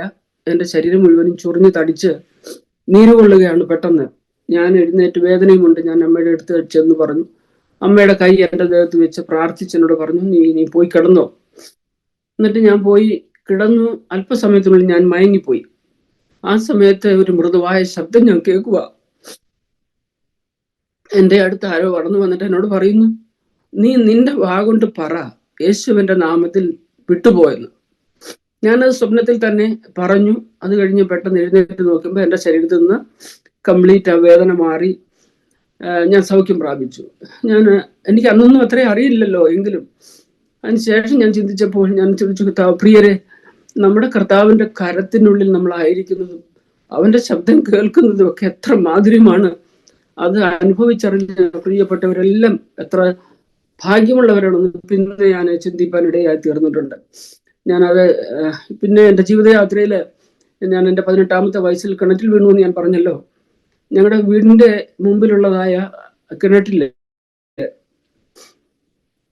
എനിക്ക് വീഴുവാനിടയായി തീർന്നു. അതിൻ്റെ ഇങ്ങനെയാണ്: ഒരു ഞായറാഴ്ച രാവിലെ വൈകുന്നേരം ഞായറാഴ്ച സർവീസ് കഴിഞ്ഞ് ഞങ്ങൾ വീട്ടിൽ വന്ന് കിടക്കുന്നു. അമ്മ എന്നോട് പറഞ്ഞു, കിണറ്റിന്റെ ഭിത്തിയിൽ ഏതോ ഒരു ജന്തു പറ്റി പിടിച്ചിരിപ്പുണ്ട്, അതുകൊണ്ട് നമുക്കതിനെ എടുക്കാം എന്നും പറഞ്ഞ് അമ്മ എന്നെയും കൂടെ വിളിച്ചുകൊണ്ട് കിണറ്റിന്റെ കരയിൽ പോയി. ആ കിണറ് ഞങ്ങളുടെ അവിടെ പാറസ്ഥലമാണ്. അത് വെള്ളം കിട്ടേണ്ടത് വേണ്ടി ഒത്തിരി താപ്പോട്ട് ഒത്തിരി കിഴിച്ചിട്ടുള്ള കിണറാണ്. അവിടെ അമ്മ എന്നെയും കൊണ്ട് പോയി. അമ്മ ആ കിണറിന്റെ മറുകരയിൽ നിന്നുകൊണ്ട് ഈ ജന്തുവിനെ അമ്മയുടെ തൊട്ടിക്കകത്ത് എടുത്തിട്ട് എന്നോട് പറഞ്ഞു, നീ കയറെടുത്ത് ഈ ചാടയിലോട്ട് വെക്കാൻ പറഞ്ഞു. അതിനകത്ത് വെള്ളം കോരുന്നതിന് വേണ്ടി അവർ തടി കുഴിച്ചിട്ടിട്ടുണ്ട്. ഒരു കമ്പി വെച്ചിട്ടുണ്ട്. അതിലിട്ട് ചാടിയിട്ട് വെള്ളം കോരാൻ. എന്നിട്ട് അത് ചവിട്ടി നിൽക്കാനായിട്ട് തടി ഇങ്ങനെ വെച്ചിട്ടുമുണ്ട്. ഞാനത് ചവിട്ടി നിന്നുകൊണ്ട് ഒരു കൈ കൊണ്ട് ആ തടി പിടിച്ചു, ഇട്ടേക്കുന്ന തൂണ് പിടിച്ചു, മറു കൈ കൊണ്ട് ഞാൻ കയറ് പിടിച്ച് ഈ ചാടലോട്ട് വെക്കുകയും ഈ തടി അങ്ങ് ഒടിഞ്ഞു. ഈ നാട്ടിയിരുന്ന തടി ഒടിഞ്ഞിട്ട് ഞാൻ എല്ലാമായിട്ട് താഴോട്ട് പോയി. വെച്ചിരുന്നതും എല്ലാമായിട്ട് അവസാനം ഞാനും താഴെ പോയി. എൻ്റെ തല കീഴായി പോകുന്ന തൻ്റെ മകളുടെ കാൽപാദമാണ് എൻ്റെ അമ്മ കാണുന്നത്. അമ്മ അപ്പുറത്തെ സൈഡിൽ നിന്നുകൊണ്ട് കാണുകയാണ്. എന്നിട്ട് അമ്മയ്ക്ക് കരയാൻ പോലും പറ്റിയില്ല. അമ്മ അയ്യോ എന്ന് മാത്രം വിളിച്ചു. എനിക്കും അറിയാമായിരുന്നു ഞാൻ കിണറ്റിലോട്ട് വീഴുകയാണെന്നും. കറങ്ങി കറങ്ങി കറങ്ങിയാണ് ഞാൻ താപ്പോട്ട് പോകുന്നതെന്ന് എനിക്കറിയാം. ഇനി ഒത്തിരി ദൂരം പോകാനുമുണ്ടെന്നും എനിക്കറിയാം. കാരണം ഈ കിണറിന്റെ മേൽവശമെല്ലാം വീതിയുണ്ട്, താപ്പോട്ട് ചെറിയ വീതിയേ ഉള്ളൂ. അങ്ങനെ കറങ്ങി കറങ്ങി താപ്പോട്ട് പോകുന്നതെന്നും എനിക്കറിയാം. ഈ വെള്ളം കോരാൻ വെച്ചിരുന്ന കമ്പി ആ ഭിത്തിയിൽ തട്ടിയിട്ട് അതിങ്ങനെ നിൽപ്പുണ്ട്. ഞാൻ ദൈവസന്നിധിയിൽ സന്തോഷത്തോടെ ഈ സമയത്ത് ഞാൻ പറയട്ടെ, ആ സമയത്ത് ഞാൻ പോകുന്ന പോക്കിൽ എൻ്റെ ശരീരം എവിടെയെങ്കിലും ഒന്ന് മുട്ടിയിരുന്നെങ്കിൽ അത് അങ്ങോട്ടും ഇങ്ങോട്ടും അടിച്ചടിച്ച് ബൗൺസ് ചെയ്ത് എൻ്റെ ശരീരം ചിന്ന ഭിന്നമായി തീർന്നേനുമായിരുന്നു. എന്നാൽ കർത്താവ് അത് എന്നെ അനുവദിക്കാതെ വണ്ണം ഞാൻ താഴെ ചെന്ന് അവിടെ നിന്നു. ഞാൻ എൻ്റെ കാലില് കുറച്ച് വെള്ളമുണ്ട്, ഞാനൊക്കെ കാല് പൊക്കി വെച്ച് ഞാനത് കഴുകിക്കൊണ്ട് നിന്ന സമയത്ത് എൻ്റെ സഹോദരൻ അടുത്ത് വന്നു. എൻ്റെ സഹോദരൻ എങ്ങനെയാ എടുത്തു ചാടിയതാണോ, ഇറങ്ങി വന്നതാണോ, കൊണ്ടുവന്നതാണോ ഒന്നും എനിക്കറിയില്ല. അദ്ദേഹം അടുത്ത് വന്നു. എന്നെ ഈ വിഷയം തന്നെ, ഞാൻ ഈ കിണറ്റി വീഴുന്ന വിഷയം, അതിൻ്റെ വീഴുന്നതിൻ്റെ തലേ ദിവസം ഞാൻ ഇങ്ങനെയാണ് സ്വപ്നം കണ്ടത്. ഞങ്ങളുടെ നെയ്ബർ വീട്ടിലെ കിണറ്റിൽ ആരോ ഒരാൾ വീഴുന്നു. നാട്ടുകാർ വന്ന് ആ വ്യക്തിയെ എടുത്ത് ഹോസ്പിറ്റലിൽ അഡ്മിറ്റ് ആക്കുന്നു. ഇങ്ങനെയാണ് ഞാൻ സ്വപ്നം കണ്ടത്. പക്ഷേ ഈ രീതിയിലാണ് സംഭവിക്കുന്നതെന്ന് നമുക്കറിയില്ലായിരുന്നു. എങ്കിൽ തന്നെ ഏതെല്ലാം രീതി ഞാൻ സ്വപ്നം കണ്ടോ അതുപോലെ തന്നെ നാട്ടുകാർ വന്ന് എന്നെ എടുത്ത് ഹോസ്പിറ്റലിൽ കൊണ്ടുപോയി അവിടെ ചെന്നവർ എക്സ്റേയും ഒക്കെ എടുത്തു, ട്രീറ്റ് ചെയ്തു, എന്നെ വീട്ടിൽ പറഞ്ഞു വിട്ടു. കിണറ്റിൽ വെള്ളം ഉണ്ടായിരുന്നോ? ഒരു നമ്മുടെ അരഭാഗം വെള്ളം ഉണ്ടായിരുന്നു. മുട്ടിന്റെ മേൽവശം നിൽക്കും. അതുകൊണ്ടാണ് വീഴ്ചയുടെ എഫക്റ്റ് അത്രയും അല്ലേ? അതെ, ഞാൻ കാല് കുത്തി താഴെ ചെന്ന് എനിക്കിതെല്ലാം ഓർമ്മയുണ്ട്. ഫ്രാക്ചർ വല്ലതും വന്നായിരുന്നോ? അത് ഞാൻ പറയാം. ശരി. അന്നേരം ഒന്നും ഡോക്ടർമാർക്ക് കണ്ടുപിടിക്കാൻ പറ്റിയില്ല. എന്നെ അവർ ഹോസ്പിറ്റലിൽ എക്സ്റേ എടുത്തു, അവർ നോക്കി, ഒന്നുമില്ല. അവരെന്നെ വീട്ടിൽ വിട്ട് കുറച്ച് ദിവസത്തിന് ശേഷം എൻ്റെ നടുവിന് വേദന തുടങ്ങി. തുടങ്ങിയിട്ട് പേരൻസ് എന്നെ അവിടെയുള്ള ഡോക്ടർമാരെടുത്ത് കൊണ്ടുപോയി. അത് കഴിഞ്ഞ് ഞാൻ വടക്കേണ്ടി പോയപ്പോൾ അവിടെയുള്ള ഡോക്ടർമാരെയും കണ്ടു. അവർക്ക് ആർക്കും എൻ്റെ നടുവിൻ്റെ അസ്വസ്ഥത എന്താണെന്ന് അവർക്ക് കണ്ടുപിടിക്കാൻ പറ്റുന്നില്ല. എനിക്ക് ഒന്നും ചെയ്യാൻ പറ്റുന്നില്ല. തന്നെ പരസഹായം ആവശ്യമാണ്. ചിലതൊക്കെ ചെയ്യാം, ചിലതിനൊക്കെ മറ്റുള്ളവരുടെ ആശ്രയം ആവശ്യം. ഞാൻ എന്നിട്ട് എനിക്ക് നിൽക്കാൻ വയ്യ, എനിക്ക് വിശന്നാൽ നടുവേദനിക്കും, അങ്ങനെ എല്ലാം കൊണ്ടും എനിക്ക് വേദനയാണ്. ഞാനത് കഴിഞ്ഞ് 1982 അമേരിക്കയുടെ പ്രദേശത്ത് വന്നു. ഇവിടെ വെച്ചെങ്കിലും ഒരു നല്ല ഡോക്ടറെ കാണാം, ടെക്നോളജി ഉണ്ടല്ലോ, ഏതെങ്കിലും രീതിയിൽ എനിക്ക് ട്രീറ്റ് ലഭിക്കുമെന്ന് വെച്ച് ഇവിടെ വന്നു. ഡിസംബർ മാസമാണ്, നല്ല തണുപ്പിന് ഭയങ്കര വേദനയാണ്. നടുവിനൊക്കെ വേദന ഉള്ളവർക്ക്, അല്ലെങ്കിൽ എല്ലിന്റെ പ്രോബ്ലം ഉള്ളവർക്ക് ഭയങ്കര വേദന എടുക്കും. ഞാൻ അങ്ങനെ ഇവിടെ വേദനയായിരുന്നു എങ്കിൽ തന്നെ അന്ന് ഇവിടെ ഉണ്ടായിരുന്ന ഡോക്ടർ നെല്ലിയത്ത് ശ്യാമളനെ പോയി കണ്ടു. അദ്ദേഹം ഇവിടുത്തെ ഒരു നല്ല ഫേമസ് ഡോക്ടറായിരുന്നു. അദ്ദേഹത്തെ പോയി കണ്ടു. അദ്ദേഹം എന്നെ നോക്കിയിട്ട് എൻ്റെ എക്സ്റേ എടുത്തു. വീണ്ടും എക്സ്റേ എടുത്തു കഴിഞ്ഞപ്പോഴാണ് അദ്ദേഹമാണ് കണ്ടുപിടിച്ചത് എൻ്റെ നടുവിൻ്റെ ഏറ്റവും അവസാനത്തെ നമ്മുടെ കോക്സിസ് ബോൺ, 5 ബോൺ ഒരുമിച്ചിരിക്കുന്ന ആ ബോൺ, അല്ലെ ടെയിൽ ബോൺ, അത് ഒടിഞ്ഞ് ഉണങ്ങി മാറിയിരിക്കുക. ഒന്നുമേ ചെയ്യാൻ പറ്റത്തില്ല. കാരണം ഏകദേശം 10 വർഷത്തോളം ആകുന്നു. ലേറ്റ് ആയി പോയി, ഇനി ഒന്നും ചെയ്യാൻ പറ്റുകയില്ല. അദ്ദേഹം എന്നോട് പറഞ്ഞത്, നീ ഇതുവരെ ആരെല്ലാം സഹായത്തോടെ നീ ആയിരുന്നോ, അങ്ങനെയൊക്കെ ഒരു സഹായം നിനക്ക് ആവശ്യമാണ്, അല്ലാതെ നമുക്ക് ഇനി ഒന്നും ചെയ്യാൻ പറ്റുകയില്ല. കൂടാതെ നീ ഒരു വിവാഹം കഴിഞ്ഞാൽ നിനക്കൊരു നോർമൽ ഡെലിവറി ഉണ്ടാകില്ല എന്ന് അദ്ദേഹം അങ്ങനെയൊക്കെ ഉള്ളതായ ഒരു മറുപടിയാണ് എനിക്ക് തന്നത്. ഞാൻ ആ മറുപടിയായിട്ട് വീട്ടിൽ വന്നിട്ട് ഞാൻ എൻ്റെ കർത്താവുമായിട്ട് സംസാരിക്കാൻ തുടങ്ങി. എൻ്റെ മാതാവ് സംസാരിച്ചതുപോലെ, അതൊരു പ്രാർത്ഥിക്കും, പക്ഷെങ്കിൽ മാതാവ് സംസാരിച്ച പോലെ ഞാൻ സംസാരിക്കാൻ തുടങ്ങി. ഞാൻ പറഞ്ഞു, കർത്താവ്, എൻ്റെ ജീവിതത്തിൽ ഒരുപാട് അനുഭവങ്ങൾ പിടിച്ചു പറ്റിയ വ്യക്തിയാണ് ഞാൻ ഈ വേദന എന്തിനാണ് ഞാൻ സഹിക്കുന്നത് ഇങ്ങനെ? അതുകൊണ്ട് ഞാൻ പരസഹായത്തോടു കൂടെ ഭൂമിയിൽ ജീവിക്കാൻ ഞാൻ ആഗ്രഹിക്കുന്നില്ല. എനിക്കൊരു വിടുതൽ, ജീവിക്കാൻ എനിക്ക് സമയം ബാക്കിയുണ്ടെങ്കിൽ എനിക്കൊരു വിടുതൽ വേണം. അല്ല എങ്കിൽ നീ എന്നെ എടുത്തുകൊള്ളണം എന്ന് മാത്രം ഞാൻ പറഞ്ഞു. അങ്ങനെ ദൈവമായിട്ടുള്ള എൻ്റെ വിഷയങ്ങളെ ദൈവകരങ്ങളിൽ സമർപ്പിച്ചിട്ട് ഞാൻ പോയി കിടന്ന് ഞാൻ അങ്ങ് ഉറങ്ങി. അന്ന് ഞാൻ അപ്പച്ചനും ഞാനും എൻ്റെ 2 സഹോദരിമാരും കൂടെ ഒരു അപ്പാർട്ട്മെന്റിൽ ഞങ്ങൾ ഇവിടെ താമസിക്കുന്നു.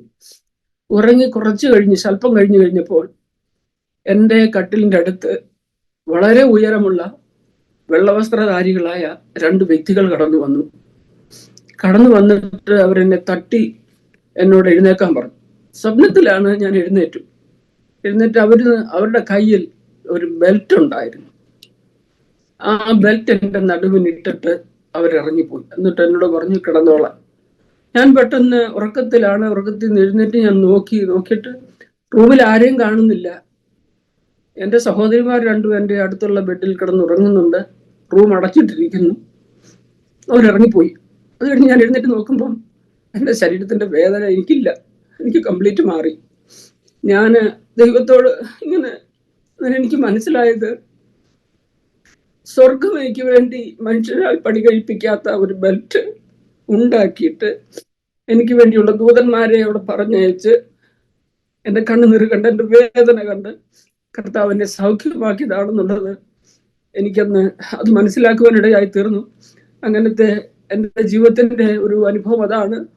അതിനാൽ ദിവസങ്ങളിൽ ഞാൻ ഇരിക്കുമ്പോൾ ദൈവം എന്നെ നടത്തിയ വിധങ്ങൾ ഓർത്തിങ്ങനെ ഞാൻ കരഞ്ഞു പോകും. പക്ഷെ ദൈവമായിട്ടുള്ള ഒരു എൻകൗണ്ടർ, ഒരു സ്നേഹബന്ധത്തിലാണ് ഞാൻ അങ്ങനെയൊക്കെ ചെയ്യുന്നത്. ദൈവം നടത്തിയ എല്ലാ വിധങ്ങളെയും ഓർത്ത് എൻ്റെ കർത്താവിനെ ഞാൻ സ്തുതിക്കുന്നു. ഇനിയും ഒരുപാട് അനുഭവങ്ങൾ ഞങ്ങൾക്ക് പറയാനുണ്ട്. ഞാൻ ആദ്യമേ ഞങ്ങളുടെ വിവാഹം അത് ദൈവത്താൽ നടത്തപ്പെട്ടു എന്നുള്ളത് പറയാനുള്ള ഒരു വിഷയം ദൈവത്തിന്റെ ആത്മാവിനെ കാണിച്ചു എന്നുള്ളത് ഞാൻ പറയട്ടെ. എനിക്ക് 26 വയസ്സുള്ളപ്പോഴാണ് ഞാൻ ഈ പ്രദേശത്ത് കടന്നു വന്ന സമയം തൊട്ട് വിവാഹാലോചനകൾ എൻ്റെ മാതാപിതാക്കന്മാരുടെ അടുത്ത് ചെല്ലുന്നുണ്ട്. അവര് എൻ്റെ അഭിപ്രായത്തിന് വേണ്ടി കാത്തിരിക്കുന്നു. ഞാൻ ഒന്നും തന്നെ മറുപടി പറയുന്നില്ല. കാരണം അത്രയും പ്രായമായി. എന്നെ ആരും വിവാഹം കഴിക്കാനായിട്ട് വന്ന് കണ്ടിട്ടില്ല. ഞാൻ ആരെയും കണ്ടിട്ടുമില്ല. അന്നേരം ഈ എൻ്റെ അച്ഛൻ്റെ മൂത്ത സഹോദരൻ ഈ പ്രദേശത്തുണ്ടായിരുന്നു. അദ്ദേഹം ഇങ്ങനെയുള്ള ഒരു ആലോചന അപ്പച്ചനെ അപ്രോച്ച് ചെയ്തു. അത് ഞാൻ അന്ന് ഫോട്ടോ കണ്ടു. എൻ്റെ പേരൻസ് എന്നോട് ചോദിച്ചു. എൻ്റെ അഭിപ്രായത്തിനായി കാത്തിരുന്നു. ഞാൻ ദൈവസന്നിധിയിൽ പ്രാർത്ഥിക്കാനിരുന്നു. അന്ന് എൻ്റെ അമ്മ നാട്ടിലാണ്. എൻ്റെ അപ്പച്ചനും ഞങ്ങൾ 2 സഹോദരങ്ങളും ഇവിടെ ഉണ്ട്. അച്ഛൻ മസ്കറ്റിലുവാ. ഞാൻ ദൈവസന്നിധിയിൽ പ്രാർത്ഥിച്ചു, കർത്താവേ, നീ എനിക്കൊരു വിവാഹം തരുന്നുണ്ടെങ്കിൽ ഞാൻ ഏത് തിരഞ്ഞെടുക്കണമെന്ന് എൻ്റെ മാതാപിതാക്കൾക്ക് ഞാൻ മറുപടി കൊടുക്കണം. അതുകൊണ്ട് അവിടുന്ന് എന്നോട് സംസാരിക്കണം എന്നുള്ളത് ഞാൻ ദൈവസന്നിധിയിൽ പ്രാർത്ഥിച്ചു. ഞാൻ ഇത്രമാത്രം ദൈവസന്നിധിയിൽ പറഞ്ഞു, കർത്താവേ, നിന്റെ സ്നേഹത്തെ പിടിച്ചു പറ്റിയ ജീവിതമാണ് എനിക്കുള്ളത്. അതിനൊരു വിഘ്നം വരാൻ പാടില്ല. എൻ്റെ വിവാഹ ജീവിതം കൊണ്ട് ഞാൻ അനുഭവിച്ചതായ നന്മകളെ ചോദ്യം ചെയ്യുന്നതായ ഒരു ജീവിതം എനിക്കുണ്ടാകാൻ പാടില്ല. അല്ലാതെ ഞാൻ ദൈവസന്നിധിയിൽ മറ്റൊന്നും ഞാൻ ഒരു ഡിമാൻഡ് വെച്ചില്ല. ഞാൻ അമേരിക്കയിലാണെന്നോ എനിക്ക് ഇന്ന രീതിയിലുള്ള ജീവിതം ഒന്നും ഞാൻ ചോദിച്ചില്ല. എൻ്റെ ആത്മീയ ജീവിതത്തിന്റെ അല്ലെങ്കിൽ എൻ്റെ കർത്താവുമായുള്ള ബന്ധത്തിന്റെ മാത്രമേ ഞാൻ ദൈവത്തിന് നിർത്തി വെച്ചുള്ളൂ. എന്നിട്ട് ഞാൻ ഇതെല്ലാം പറഞ്ഞിട്ട് കർത്താവിന്റെ പോയി കിടന്ന് വിശ്രമിച്ചു. അപ്പോൾ ഇങ്ങനെയാണ് കർത്താവിനോട് എനിക്ക് വേണ്ടി വിവാഹം നിശ്ചയിച്ചിരുന്ന ആ വ്യക്തിയെ കൊണ്ട് ദൈവനോട് സംസാരിപ്പിച്ചു. എന്നിട്ട് ഞാൻ അപ്പച്ചനോട് ചോദിച്ചു. അപ്പച്ചൻ എന്നോട് വല്ലതും സംസാരിച്ചു? അപ്പച്ചൻ പറഞ്ഞില്ല. ഞാൻ രാവിലെ എഴുന്നേറ്റ് അമ്മയ്ക്ക് ഞാൻ കത്തെഴുതി. അമ്മ ഇന്ന സ്ഥലത്ത് നിന്ന് വന്ന വിവാഹം പ്രൊസീഡ് ചെയ്തു. അന്നേരം അമ്മയ്ക്ക് അറിയാൻ ഞാൻ എന്തെങ്കിലും കണ്ടിട്ടാണ് പറയുന്നത്. ഞാൻ പറഞ്ഞു ഇന്നതുപോലെയാണ്. അങ്ങനെ ഞങ്ങൾ ഫോട്ടോ കണ്ട് തമ്മിൽ വാക്ക് കൊടുത്തു. ഞങ്ങൾ തമ്മിൽ കണ്ടില്ല. നാട്ടിലെ എൻ്റെ ഫാമിലിയും അച്ഛൻ്റെ ഫാമിലിയും തമ്മിൽ ചേർന്ന് എൻഗേജ്മെന്റ് നടത്തി. അതിനുശേഷം അച്ഛനെ ഞങ്ങൾ എൻഗേജ്മെന്റ് നടത്തിയ കാരണത്താൽ ഇവിടെ ക്രമീകരണങ്ങളെല്ലാം ചെയ്തു. അച്ഛൻ 84 ജൂലൈ 17 ഇവിടെ കടന്നു വന്നു വിസിറ്റിംഗ് വിസയിൽ. 21 ഞങ്ങളുടെ വിവാഹവും നടന്നു. അങ്ങനെയാണ് ഞങ്ങളുടെ കുടുംബജീവിതം കർത്താവ് ഞങ്ങൾക്ക് തന്നത്. ദൈവം ഞങ്ങൾക്ക് വേണ്ടി ഒരുക്കി വെച്ചിരുന്ന എല്ലാ നന്മകളെയും ഓർത്ത് ഞാൻ കർത്താവിനെ സ്തുതിക്കുന്നു. ഞാൻ ഒന്നുകൂടെ പാസ്റ്ററെ പറയാൻ എനിക്കുള്ളത്, ഞാൻ ഡോക്ടർമാർക്ക് അസാധ്യമെന്ന് പറഞ്ഞതായിരുന്നു എനിക്ക് നോർമൽ ഡെലിവറി ഉണ്ടാകില്ല എന്നുള്ളത്. പക്ഷേ ഞങ്ങളുടെ ആദ്യത്തെ കുഞ്ഞ് ജനിച്ച് നോർമൽ ഡെലിവറി ആയിട്ട് തന്നെ ആദ്യത്തെ കുഞ്ഞ് ജനിച്ചു. രണ്ടാമത്തെ കുഞ്ഞ് അവന് ക്വാർട്ടർ റൗണ്ട് നെക്കായ കാരണത്താൽ സി സെക്ഷൻ ചെയ്യേണ്ടി വന്നു. അങ്ങനെ കർത്താവിൻ്റെ അസാധ്യമെന്ന് ഡോക്ടർമാർക്ക് പറയുന്ന വിഷയം കർത്താവ് സാധ്യമാക്കി തരുന്നൊരു കർത്താവാണ് നമുക്കുള്ളത്. അങ്ങനെയും കർത്താവിനെ സ്തുതിക്കുന്നു. ഇവിടുത്തെ വർക്കിനെ പറ്റി എനിക്ക് പറയുവാൻ ആഗ്രഹിക്കുന്നത്, ഇവിടെ ഞങ്ങൾ കടന്നു വന്ന് പറഞ്ഞതുപോലെ ഒരു ഇറ്റാലിയൻ പെന്തക്കോസ്തുകാരൻ്റെ ഒരു സ്ഥാപനമായിരുന്നു ഇവിടെ. ഞങ്ങൾ വരുന്നതിന് ഒരു 2-3 വർഷത്തിന് മുമ്പേ തുടങ്ങി. ആ സ്ഥാപനത്തിൽ അവർക്ക് ദൈവം അവരെ അനുഗ്രഹിച്ചു. ഈ ദേശത്ത്, ഈ അമേരിക്കയുടെ പ്രദേശങ്ങളിലും യൂറോപ്പിലും ഒക്കെ ആയിട്ട് പല ബ്രാഞ്ചുകൾ അവർക്കുണ്ടായി. 50,000 മെമ്പേഴ്സ് വർക്ക് ചെയ്യുന്ന ഒരു സ്ഥാപനമായിരുന്നു അത്. അവിടെ ഞങ്ങൾക്ക് ഞങ്ങൾ രണ്ടുപേരും അവിടെ ജോലി ചെയ്തു. ഏകദേശം 30 വർഷക്കാലം ഞങ്ങൾ അവിടെ ജോലി ചെയ്തതിന് ശേഷം അവർ ആ സ്ഥാപനം വിൽക്കുകയോ അല്ലെങ്കിൽ മൂവ് പോവുകയോ ചെയ്യാൻ ഒരുങ്ങി. ഞങ്ങൾ വിഷയങ്ങൾ അറിഞ്ഞു. ദൈവസന്നിധിയിൽ ഞങ്ങൾ വെച്ച് പ്രാർത്ഥിച്ചു. എങ്കിലും ഞങ്ങൾ അറിഞ്ഞത് മൺഡേ മോർണിംഗിൽ ഒരു ദിവസം ഇതിന്റെ സെറ്റിൽമെന്റ് നടക്കാനായിട്ട് അവരെല്ലാം ക്രമീകരിച്ചിരിക്കുകയാണ്. ഞായറാഴ്ച വൈകുന്നേരമായപ്പം ഞാനും അച്ഛനും കുഞ്ഞുങ്ങളും കൂടെ കരം പിടിച്ച ദൈവസന്നിധിയിൽ പ്രാർത്ഥിച്ച, കർത്താവേ, ഞങ്ങൾ വരുന്നതിന് മുമ്പേ ഈ പ്രദേശത്ത് ഞങ്ങൾക്ക് ഇങ്ങനെയൊക്കെ വയലാണത്, ഞങ്ങളുടെ കുഞ്ഞുങ്ങളുടെ കാര്യങ്ങളെല്ലാം ഒന്നും ശരിയായിട്ടില്ല, ഞങ്ങളുടെയും മുമ്പോട്ടുള്ള കാര്യങ്ങൾ എല്ലാം ക്രമീകരിച്ചിട്ടില്ല. കാരണം വീട്, പ്രായത്തിൻ്റെതനുസരിച്ച് വീട്, കാറ്, മെഡിക്കൽ ഇൻഷുറൻസ് ഇതൊക്കെ ആവശ്യമാണ്, എല്ലാം ഒന്നും ആയിട്ടില്ല. ഞങ്ങൾ ചോദിച്ച, കർത്താവേ, ഞങ്ങൾ എവിടെ പോയാലും പറക്കുന്നേ? ഇങ്ങനെയാണ് ചോദിച്ചത്. ഞങ്ങൾക്ക് ഇനിയും പറക്കാനൊരു സ്ഥലം, കാരണം ഞങ്ങളുടെ പ്രായം അനുവദിക്കുന്നില്ല. 30 വർഷം എന്ന് വെച്ചാൽ ഒരു 56 വയസ്സായി, എവിടെ പോയി പറക്കും? ഞങ്ങൾ അതെല്ലാം പറഞ്ഞു കഴിഞ്ഞിട്ട് ഞങ്ങൾ പ്രാർത്ഥിച്ചു, കർത്താവ്, നീ കൊടുത്തു വിടരുതേ, വിൽക്കാൻ അനുവദിക്കരുതേ. ഇത് രണ്ടുമാണ് ഞങ്ങൾ കർത്താവിനോട് പറഞ്ഞു. എന്നിട്ട് പോയി വിശ്രമിച്ചു. രാത്രിയിൽ ദൈവത്തിന്റെ ആത്മാവ് എന്നോട് ഇപ്രകാരമാണ് ഞങ്ങളുടെ വിഷയത്തിൽ ഇടപെട്ടത്. ആ ഓണറിന്റെ കൊച്ചുമകൻ എൻ്റെ അടുത്ത് വന്നിട്ട് പറയുന്നു, നിനക്ക് ഇനിയും 10 വർഷം കൂടെ ഈ സ്ഥാപനത്തിൽ ജോലിയുണ്ട്. മൺഡേ മോർണിംഗിൽ ജോലിക്ക് ചെന്നു. അവിടെ ചെന്നപ്പോൾ അറിഞ്ഞു അവർ സെറ്റിൽമെന്റിലെ ബയേഴ്സും സെല്ലേഴ്സും എല്ലാം ഉണ്ട്. അവരവിടെ വന്നിരുന്നു. അവർ കാര്യങ്ങളൊക്കെ പേപ്പർ നോക്കിയ സമയത്ത് ബയേഴ്സ് ചോദിച്ച ഒരു പേപ്പർ പ്രോപ്പറായിട്ട് ഈ ഓണറിന്റെ കയ്യിലില്ലായിരുന്നു.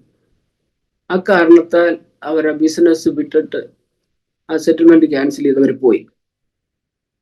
ദൈവത്തിന്റെ അത്ഭുത പ്രവൃത്തികൾ തൻ്റെ മക്കൾക്ക് വേണ്ടി ഒരുക്കുന്ന വിധങ്ങൾ എത്രമാത്രമാണെന്നുള്ളത് നമുക്ക് ചിന്തിപ്പാൻ പറ്റാത്ത വിധത്തിലാണ്.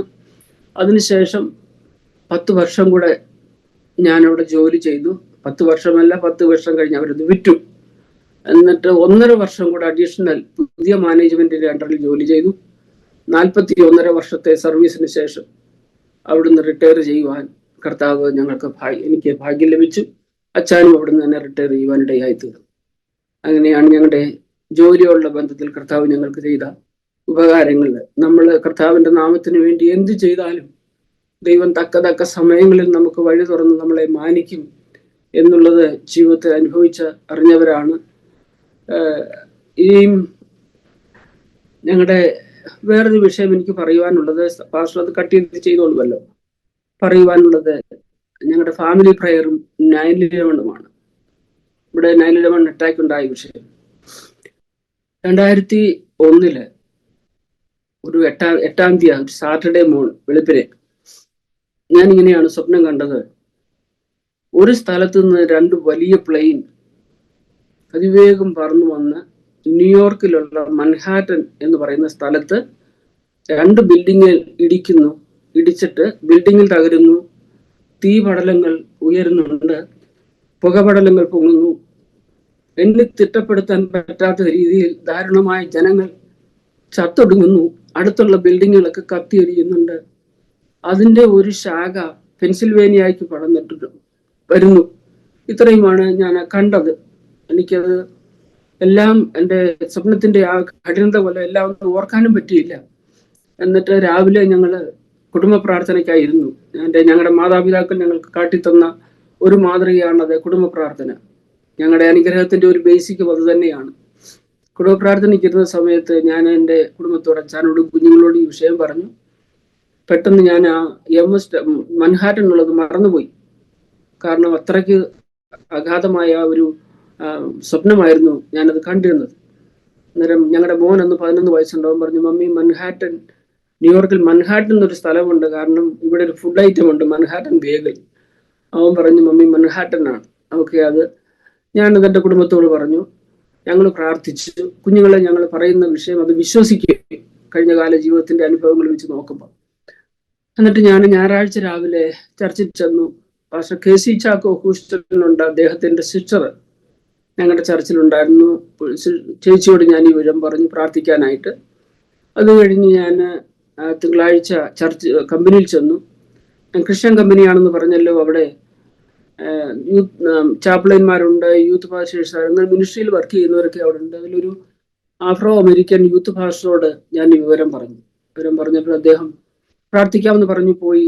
ചൊവ്വാഴ്ച രാവിലെ 8:50 അദ്ദേഹം എന്നെ വിളിച്ചിട്ട് പറഞ്ഞു, അന്നമ്മ നീ പോയി TV ഒന്ന് നോക്കിക്കേ, നീ പറഞ്ഞതുപോലെയുള്ള സംഭവങ്ങൾ നടന്നു കഴിഞ്ഞിരിക്കുന്നു എന്ന് പറഞ്ഞ് ഞാൻ അവിടെ ചെന്ന് കഴിഞ്ഞ് ഞാൻ നോക്കിയപ്പോൾ വളരെ ഭയം തോന്നി. ഞാൻ ഓർത്ത്, കർത്താവേ, ഇത് സ്വപ്നമാണോ, ഇത് നടക്കുന്നതാണോ, അതോ ഇതെന്താണിതെന്ന് ഭീതി തോന്നി. അത്രമാത്രം ആണ് അന്നത് തീയിൽ കൂടെ നമ്മൾ കാണുമ്പോൾ മനസ്സിലാകുന്നത്.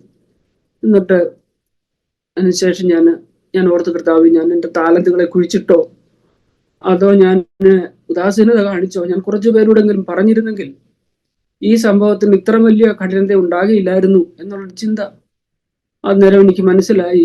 ദൈവം നമ്മളെ ആക്കി വെച്ചിരിക്കുന്ന സ്ഥലം, അത് ഏത് ദേശമായിരുന്നാലും, അത് ഇന്ത്യയുടെ പ്രാന്തപ്രദേശങ്ങളാണെങ്കിലും അമേരിക്കയുടേതാണെങ്കിലും, ദേശത്തിന്റെ നന്മയ്ക്ക് വേണ്ടി, സുരക്ഷിതത്തിന് വേണ്ടി പ്രാർത്ഥിക്കേണ്ടത് ദൈവമക്കളുടെ ഉത്തരവാദിത്വമാണ്. ദേശത്തിന്റെ കാവൽക്കാരാക്കി ദൈവം നമ്മളെ ആക്കി വെച്ചിരിക്കുന്നു എന്നുള്ളത് എനിക്കത് മനസ്സിലാക്കുവാൻ പിന്നെ ഇടയായി തീർന്നിട്ടുണ്ട്. ഞങ്ങള് ജീവിതത്തിൽ ദശാംശം ഞങ്ങൾ മാറ്റിവെച്ച് കൊടുക്കും. ദശാംശം മാറ്റിവെച്ച് കൊടുത്തു. വന്ന സമയത്ത് തന്നെ ഞങ്ങൾക്ക് IRSകാരുടെ ഒരു ചോദ്യം, ഒരു ക്വസ്റ്റ്യൻ ഞങ്ങൾക്ക് വന്നു. അതിങ്ങനെയാണ്, അവർ ഞങ്ങൾക്ക് പേപ്പർ അയച്ചത്. അവർ പറഞ്ഞു, നിങ്ങൾ കഴിഞ്ഞ 4 വർഷത്തെ ടാക്സ് ഫയൽ ചെയ്ത പേപ്പറുമായിട്ട് IRS ഓഫീസിൽ ചെല്ലണം. ഞങ്ങളോടുള്ള ക്ലെയിം ഇതായിരുന്നു, ഞങ്ങളുടെ ടൈത്തും ഞങ്ങളുടെ ശമ്പളവും തമ്മിൽ മാച്ച് ചെയ്യുന്നില്ല, ഈ 4 വർഷത്തെ പേപ്പർ കൊണ്ട് ചെല്ലണമെന്ന് പറഞ്ഞു. ഞങ്ങളത് ആദ്യമായിട്ടുള്ള ഒരു ക്ലെയിം അമേരിക്കയിൽ വന്ന് ഇങ്ങനെ നമ്മുടെ ജീവിതത്തിൽ ലഭിക്കുന്നത് ഭയം തോന്നി. എങ്കിൽ തന്നെയും ദൈവത്തിന്റെ ആത്മാവ് എൻ്റെ ഹൃദയത്തിൽ പ്രേരിപ്പിച്ചതനുസരിച്ച് ഈ ദശാംശം എഴുതി വെക്കുന്ന ബുക്കൂടെ കൊണ്ടുപോയി. ബുക്കും കയ്യിലെടുത്ത് ഞങ്ങൾ പോകാനായിട്ട് ക്രമീകരിച്ചു. ഞങ്ങളുടെ ദശാംശം ലഭിക്കുന്നത് എൻ്റെ ജീവിതത്തിൽ എപ്പോഴും നന്മ ലഭിച്ചിട്ടുണ്ടോ അപ്പോഴെല്ലാം അതിൻ്റെ ആദ്യം ദശാംശം കൊടുക്കാൻ പറ്റാത്ത സമയത്ത് ഞങ്ങൾ ഈ നാണയത്തുട്ട് 1 രൂപയുടെയൊക്കെ നാണയം അങ്ങനെ കിട്ടുന്നത് മാറ്റിവെച്ച് ജീവിക്കുന്ന രക്തസാക്ഷികളായിട്ടും അങ്ങനെ കർത്താവിന്റെ വേലയിൽ കഷ്ടപ്പെടുന്നവർക്കൊക്കെ ഞാൻ കൊടുക്കുമായിരുന്നു. അതിനുശേഷം ജോലി ലഭിച്ചപ്പം 10% മാറ്റിവെച്ച് കൊടുത്തു. അതും ഞങ്ങളുടെ മാതാപിതാവാണ്, എൻ്റെ അമ്മയാണ് അതിന് മുൻകൈ എടുത്തത്. ദശാംശം മാറ്റിവെക്കണം, കർത്താവിന്റെ വേലയിൽ എന്ത് ചെയ്താലും സന്തോഷത്തോടെ, ചെറുതും വലുതുമായാലും കർത്താവിന്റെ നാമത്തിന് എന്നവണ്ണം ചെയ്യണം, പ്രതിഫലം നോക്കാതെ ചെയ്യണമെന്നൊക്കെ ഞങ്ങളെ പഠിപ്പിച്ചിട്ടുണ്ട്. അങ്ങനെ കിട്ടുന്ന നന്മയുടെ 10% ഞാൻ മാറ്റിവെച്ചു. അതിനുശേഷം ഞങ്ങളുടെ വിവാഹം കഴിഞ്ഞപ്പോൾ ഞാൻ അച്ഛനോട് പറഞ്ഞത് ഈ ഒരൊറ്റ വിഷയമുള്ളൂ, അച്ഛ, ഞാൻ ദശാംശം മാറ്റിവെച്ച് കർത്താവിന്റെ വേലയ്ക്ക് കൊടുക്കും. അച്ഛൻ പറഞ്ഞു, ഓക്കെ, നീ അങ്ങനെയാണെങ്കിൽ നമുക്ക് ചെയ്യാമെന്ന് പറഞ്ഞു. ഞങ്ങളുടെ രണ്ടിൻ്റെയും കൂടെ ദശാംശം മാറ്റിവെച്ച് കർത്താവിന്റെ ഞങ്ങൾ കൊടുക്കുമായിരുന്നു. അത് 10% കഴിഞ്ഞിട്ട് ഞങ്ങൾ 20% വരെ മാറ്റിവെച്ച് അനേക സ്ഥലങ്ങളിൽ, വിശേഷാൽ സ്വപ്നത്തിൽ കാണിച്ചിട്ടുള്ള പല സ്ഥലങ്ങളുണ്ടായിരുന്നു. ഇന്റർനാഷണൽ മിനിസ്ട്രീസ്, ജൂയിഷിന്റെ, അങ്ങനെ പല സ്ഥലങ്ങളിൽ, ഏകദേശം 10 സ്ഥലങ്ങളിൽ മാസം തോറും കർത്താവിന്റെ ഈ ദശാംശം മാറ്റിവെച്ച് ഞങ്ങൾ കൊടുക്കുമായിരുന്നു. കൂടാതെ പാർഷ്യലായിട്ടും, പിന്നെ നമ്മുടെ സഭയുടേതെയും, പിന്നെ കൂടാതെ ഈ കർത്തൃദാസന്മാർ, ഈ ആസാദി മിനിസ്ട്രിയിൽ കണ്ടിട്ടുണ്ട് അനേക ദൈവദാസന്മാർ കഷ്ടപ്പെടുന്നതും. സാധുക്കളുടെ വിഷയങ്ങളിടുമ്പോൾ നമുക്ക് മൗനമായിരിക്കാൻ കഴിയില്ല. ഞങ്ങളുടെ കയ്യിൽ കർത്താവ് ഒത്തിരി നന്മകൾ തന്നിട്ടുണ്ടായിരുന്നു. പക്ഷെ ലോകത്തിൽ സൂക്ഷിക്കാനാണെങ്കിൽ ഒത്തിരി നമുക്ക് സൂക്ഷിക്കാം. എന്നാൽ തീരാത്ത നിക്ഷേപം കർത്താവിന്റെ സന്നിധിയിലുണ്ട്. അതനുസരിച്ച് ഞങ്ങളെ ഏൽപ്പിച്ചതായ വേലയിൽ സപ്പോർട്ട് ചെയ്യുമായിരുന്നു. അതുകൊണ്ട് ഞങ്ങൾ അവിടെ കടന്നു ചെന്നു. ഈ ബുക്കുമായിട്ട് ഞങ്ങൾ അവിടെ കടന്നു ചെന്ന് പോകുന്നതിന് മുമ്പ് ദൈവത്തിന്റെ ആത്മാവ് എന്നെ കാണിച്ചത് ഇങ്ങനെയാണ്. ട്രാഫിക് ജാമായ കാരണത്താൽ സമയത്തിന് ചെല്ലുന്നില്ല, വണ്ടി പാർക്ക് ചെയ്യാൻ സ്ഥലം കിട്ടുന്നില്ല, ഓടി ഓഫീസിൽ ചെല്ലുന്നു. ഇതാണ് ദൈവത്തിന്റെ ആത്മാവ് എന്നെ കാണിച്ചു. ഞാൻ അച്ഛനോട് ഈ വിഷയം പറഞ്ഞു. ഞങ്ങൾ നേരത്തെ ഇറങ്ങി, വളരെയേറെ നേരത്തെ ഇറങ്ങിയെങ്കിലും സമയത്തിന് ചെല്ലാൻ പറ്റിയില്ല, ട്രാഫിക് ജാമായി. അതുപോലെ തന്നെ കാറ് പാർക്ക് ചെയ്യാൻ സ്ഥലം കിട്ടുന്നില്ല, ഓടി ഞങ്ങൾ ഓഫീസിൽ ചെന്ന് ഞങ്ങൾക്ക് ഭയമായി. കാരണം ഈ ക്ലെയിം ഇതിന്റെ സമയത്ത് നമ്മൾ സമയത്തിന് ചെന്നില്ലെങ്കിൽ പഞ്ച്വാലിറ്റി, സമയം പാലിക്കാൻ പറ്റിയില്ല, അതിൻ്റെതായിട്ടുള്ള വിഷമം. ഞങ്ങൾ ഓഫീസിൽ ചെന്നിങ്ങനെ മൗനമായിട്ടിരിക്കുകയാണ്. ഇരിക്കുന്ന സമയത്ത് വേറെ ഒരു ഓഫീസർ ഞങ്ങളുടെ അടുത്തോട്ട് കടന്നു വന്നിട്ട് അദ്ദേഹം ഇപ്രകാരം പറഞ്ഞ്, സോറി ഉണ്ട്, എനിക്ക് സമയത്തിന് വരാൻ പറ്റിയില്ല, ട്രാഫിക് ജാമായി പോയി. ഞങ്ങൾക്ക് വേണ്ടി, പക്ഷെ ഞങ്ങളുടെ ഈ വിഷയം എങ്ങനെ കൈകാര്യം ചെയ്യണം എന്നുള്ളത് കൊണ്ടാണ് ഈ രീതിയിൽ കർത്താവ് അദ്ദേഹത്തെ അങ്ങനെ ലേറ്റ് ആക്കി എന്നുള്ളത് ഞങ്ങൾക്ക് മനസ്സിലായി. കാരണം ഇദ്ദേഹമാണ് ഞങ്ങളുടെ ഈ കേസ് ടാലി ചെയ്യേണ്ടത്, ഓഡിറ്റ് ചെയ്യേണ്ടത്. അദ്ദേഹം ഞങ്ങളെ വിളിച്ചകത്ത് കൊണ്ടുപോയി. ഞങ്ങൾ പേപ്പർ കാര്യങ്ങളൊക്കെ നോക്കിയപ്പോൾ ഞങ്ങളോട് പറഞ്ഞത്, നിങ്ങളുടെ കയ്യിൽ പ്രോപ്പർ പേപ്പർ ഇല്ല, ഈ നിങ്ങളുടെ ടൈത്തും നിങ്ങളുടെ ശമ്പളവും തമ്മിൽ മാച്ച് ചെയ്യുന്നില്ല, അതുകൊണ്ട് നിങ്ങളുടെ പേപ്പർ ഇല്ല എന്ന്. അല്പസമയം ഞങ്ങൾ ഇങ്ങനെ മൗനമായിട്ടിരുന്നിട്ട് ഞങ്ങൾ അദ്ദേഹത്തോട് എക്സ്ക്യൂസ് ചെയ്ത് ചോദിച്ചു, സാർ ഞങ്ങൾക്ക് 5 മിനിറ്റ് തരുമോ? അദ്ദേഹം പറഞ്ഞു, ഓക്കെ എടുത്തോളൂ. എന്നിട്ട് ഞങ്ങൾ ഈ ടൈത്ത് ബുക്ക് കയ്യിലെടുത്ത് വെച്ച് അദ്ദേഹത്തോട് പറഞ്ഞു, ഞങ്ങൾ ആരായിരുന്നെന്നും ഞങ്ങൾ ഇപ്പോഴാരാണെന്നും ഈ ടൈത്ത് ഇതുകൊണ്ട് ഞങ്ങൾ എന്താ ചെയ്യുന്നതെന്നും അദ്ദേഹത്തോട് ഞങ്ങൾ പറഞ്ഞപ്പോൾ അദ്ദേഹം ചോദിച്ചു, okay do you have proof? അതിന്റെ ഒരു പ്രൂഫ് തരാമോ? അന്നേരം ഞങ്ങൾ ഈ ബുക്ക് എടുത്ത് കൈ കൊടുത്തു. അദ്ദേഹം അത് നോക്കിയിട്ട് ഓപ്പൺ ചന്ദ്രൻ 1982 തൊട്ട് ഞാൻ എഴുതിയ ആ ബുക്ക് ഞാൻ ഞങ്ങളുടെ കയ്യിലുണ്ട്. കാരണം അതിന്റെ എഴുതാൻ കാരണം നമുക്ക് മറന്നു പോകാൻ പാടില്ല. നമുക്ക് ലഭിക്കുന്ന നന്മ എത്ര, ടൈത്ത് നമ്മൾ എല്ലാ ദിവസവും എല്ലാ സമയങ്ങളിലും എഴുതുന്നുണ്ടോ എന്നുള്ളത് മറന്നു പോകാതിരിക്കാൻ വേണ്ടി മാത്രം വന്നിട്ട് ഞങ്ങൾ അതിനകത്ത് ഇൻകം എത്രയാണ്, എത്ര പെർസെൻറ്റേജാ കൊടുക്കുന്നത്, ആർക്കെല്ലാം കൊടുക്കുന്നു, ഇതെല്ലാം എഴുതിയിട്ടുണ്ട്. കാലങ്ങൾക്ക് മുമ്പ് ഇങ്ങനൊരു സംഭവം ഉണ്ടാകുന്നുള്ളത് കർത്താവിന് അറിയാവുന്നത് കൊണ്ട് അന്നേ ഞങ്ങളെ കൊണ്ട് അത് എഴുതി വെപ്പിച്ചിരുന്നു. അങ്ങനെ അദ്ദേഹം ഇത് നോക്കിയിട്ട് പറഞ്ഞു, വാവ് ദിസ് ഈസ് അമേസിങ്. എന്നിട്ട് ഞങ്ങളോട് പെർമിഷൻ ചോദിച്ചു, ഇതിൽ നിന്ന് 2-3 പേജ് ഞാൻ കോപ്പി എടുത്തോട്ടെ. അന്നേരം ഞങ്ങൾ പറഞ്ഞു എടുത്തോളാൻ പറഞ്ഞു. ഞങ്ങളുടെ പെർമിഷനോട് കൂടി അദ്ദേഹം കോപ്പി എടുത്തിട്ട് അവിടെയുള്ളതായ ഞങ്ങളുടെ ഫയലിൽ അത് കീപ്പ് ചെയ്തു. എന്നിട്ട് അദ്ദേഹം ഞങ്ങൾക്ക് ഷേക്ക് ഹാൻഡ് ചെയ്തിട്ട് പറഞ്ഞു, well done, keep it up എന്ന് പറഞ്ഞിട്ട് ഞങ്ങളെ പറഞ്ഞു വിട്ടു. പ്രിയരെ, നമുക്ക് വേണ്ടി ഇങ്ങനെ ഞാൻ ചിന്തിക്കാറുണ്ട്. രാജാവിന്റെ ചെങ്കോൽ സമയത്തും അസമയത്തും നമുക്ക് വേണ്ടി നീട്ടിക്കാൻ കർത്താവിന് കഴിയും. ഇത്ര വിശ്വസ്തനായ കർത്താവാണ്. നമ്മൾ ചെയ്യുന്നത് സ്നേഹത്തോടെ ദൈവനാമ മഹത്വത്തിന് എന്നവണ്ണം ചെയ്താൽ പ്രതിഫലം കർത്താവിന്റെ പക്കലാണ്. നമ്മൾ ഭവനം കർത്താവിന്റെ നാമത്തിനായി തുറന്നു കൊടുത്താൽ അവൻ ഭവനം തരും. പ്രതിഫലം നോക്കാതെ കർത്താവിന്റെ നാമത്തിന് വേണ്ടി ചെയ്താൽ അമൃത്തി കുലുക്കി കവിയുന്ന അളവ് അവനവന്റെ മടിയിൽ തരും. തീരാത്ത നിക്ഷേപം നമുക്ക് വേണ്ടി ഒരുക്കി വെച്ചിട്ട് നമുക്ക് തരും. ഇതെല്ലാം ഞങ്ങളുടെ ജീവിതത്തിന്റെ അനുഭവങ്ങളാണ്. ദൈവം ഞങ്ങളെ സമൃദ്ധിയിലേക്ക് നടത്തി, ജീവിതത്തിൽ അർഹിക്കാത്തതെല്ലാം തന്നു. ഞങ്ങൾ അനുഗ്രഹിക്കപ്പെട്ടിരിക്കുന്നു. ഞങ്ങൾ ഈ പ്രദേശത്ത് കടന്നു വന്നിട്ട് 44 വർഷം ആകുന്നു. ഈ 44 വർഷവും ഞങ്ങൾ ഫിലദൽഫിയ ഇന്ത്യ ക്രിസ്ത്യൻ അസംബ്ലിയോടുള്ള ബന്ധത്തിൽ ഞങ്ങൾ അവിടുത്തെ ഒരു മെമ്പേഴ്സായിട്ട് തന്നെ നിൽക്കുന്നു.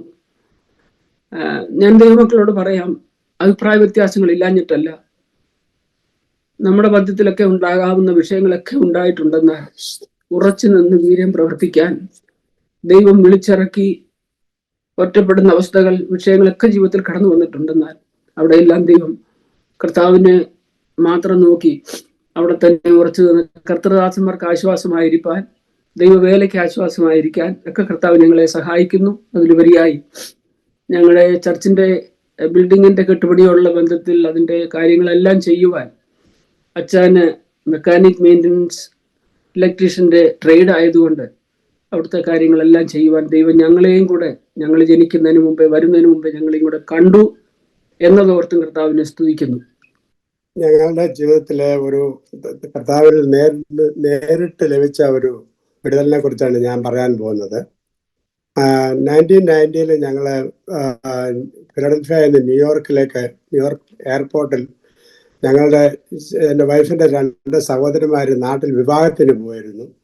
അവരെ വിവാഹം കഴിഞ്ഞ് മടങ്ങി വരുന്ന സമയത്ത് അവരെ പിക്ക് ചെയ്യാനായിട്ട് ഞാനും എൻ്റെ വൈഫും എൻ്റെ ഫാദറിനെയും കൂടെ ഞങ്ങൾ 3 പേരും കൂടെ, ഞങ്ങൾക്കന്ന് ഞങ്ങളെ 2 കുഞ്ഞുങ്ങളുണ്ട്. അവർക്ക് മോന് 6 മാസവും മോക്ക് 2.5 വയസ്സും പ്രായമേ ഉള്ളൂ.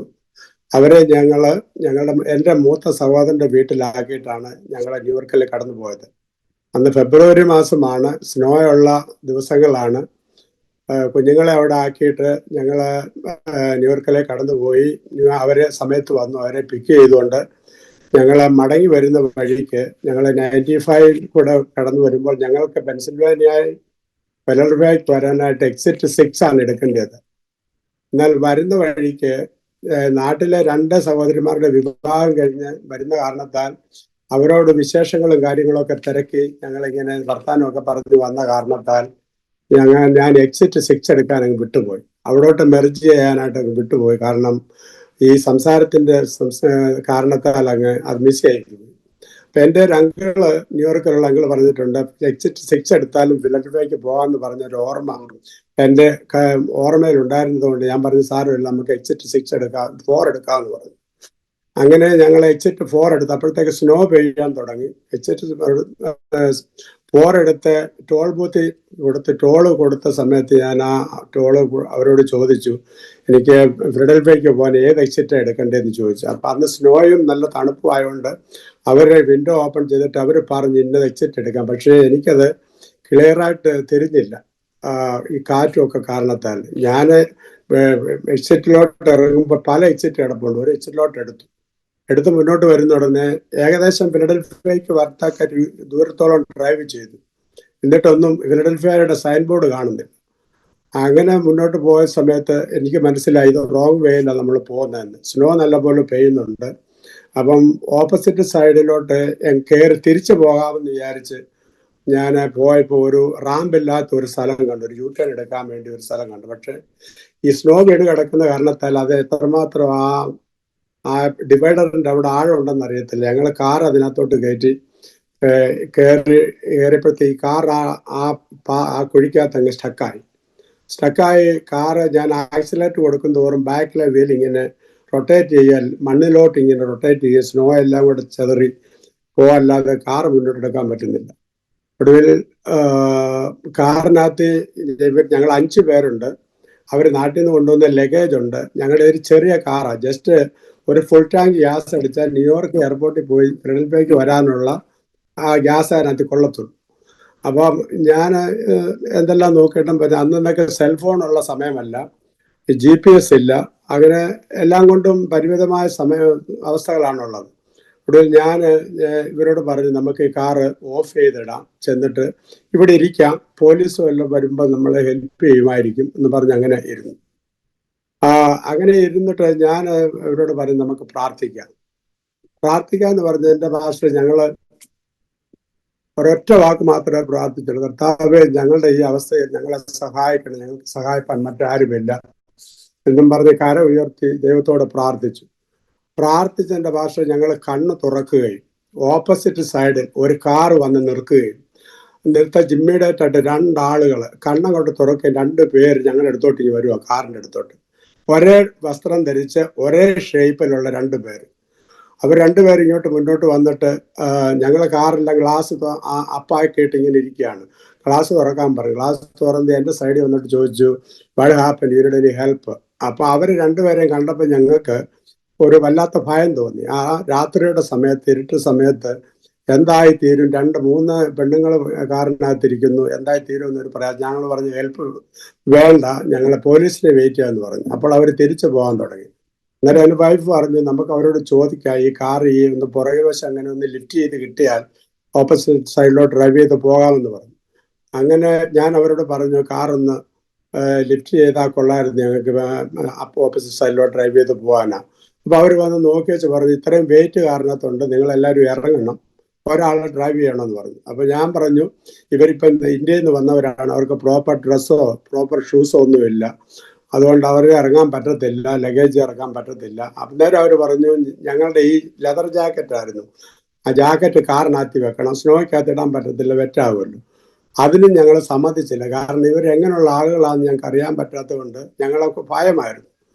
3 സഹോദരിമാർ വണ്ടിക്കകത്ത് എന്ത് സംഭവിക്കാമെന്നുള്ള ഒരു അല്ലാത്തൊരു രാത്രിയുടെ സമയം.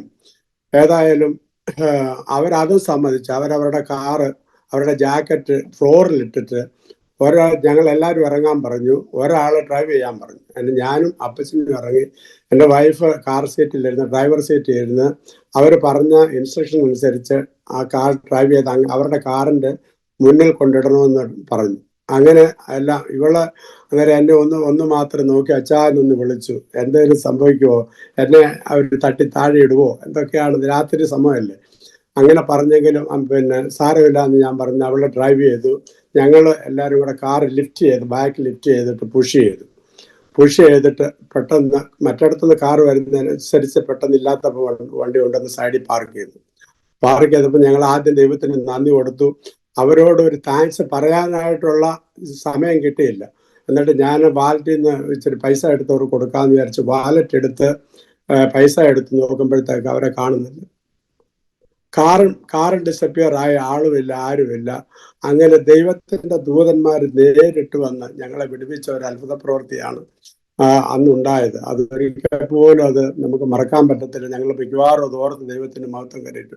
ഞങ്ങൾ വിചാരിച്ച് 2 കുഞ്ഞുങ്ങൾ 6 മാസവും 2 വയസ്സുള്ള കുഞ്ഞുങ്ങളെ ഇട്ടിട്ടാണ് പോയത്. ഞങ്ങൾ പിന്നെ അവിടുന്ന് ഓപ്പോസിറ്റ് സൈഡിൽ പോയി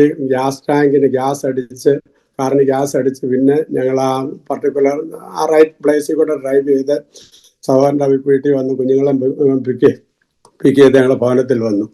അതൊരു വലിയ ഒരു അത്ഭുത പ്രവൃത്തിയാണ് ദൈവം ഞങ്ങളുടെ ജീവിതത്തിൽ ചെയ്തത്. അത് പറഞ്ഞു. ഈ വിഷയം ഇവള് നേരത്തെ കഴിഞ്ഞ 2 ദിവസം മുമ്പ് സ്വപ്നം കണ്ടതായിരുന്നു. അത് അവൾ പറയും. ഞങ്ങളിങ്ങനെ സഹോദരിമാരെ പിക്ക് ചെയ്യാൻ പോകുന്നതിന്റെ തലേ ദിവസം സ്വപ്നം കണ്ടു.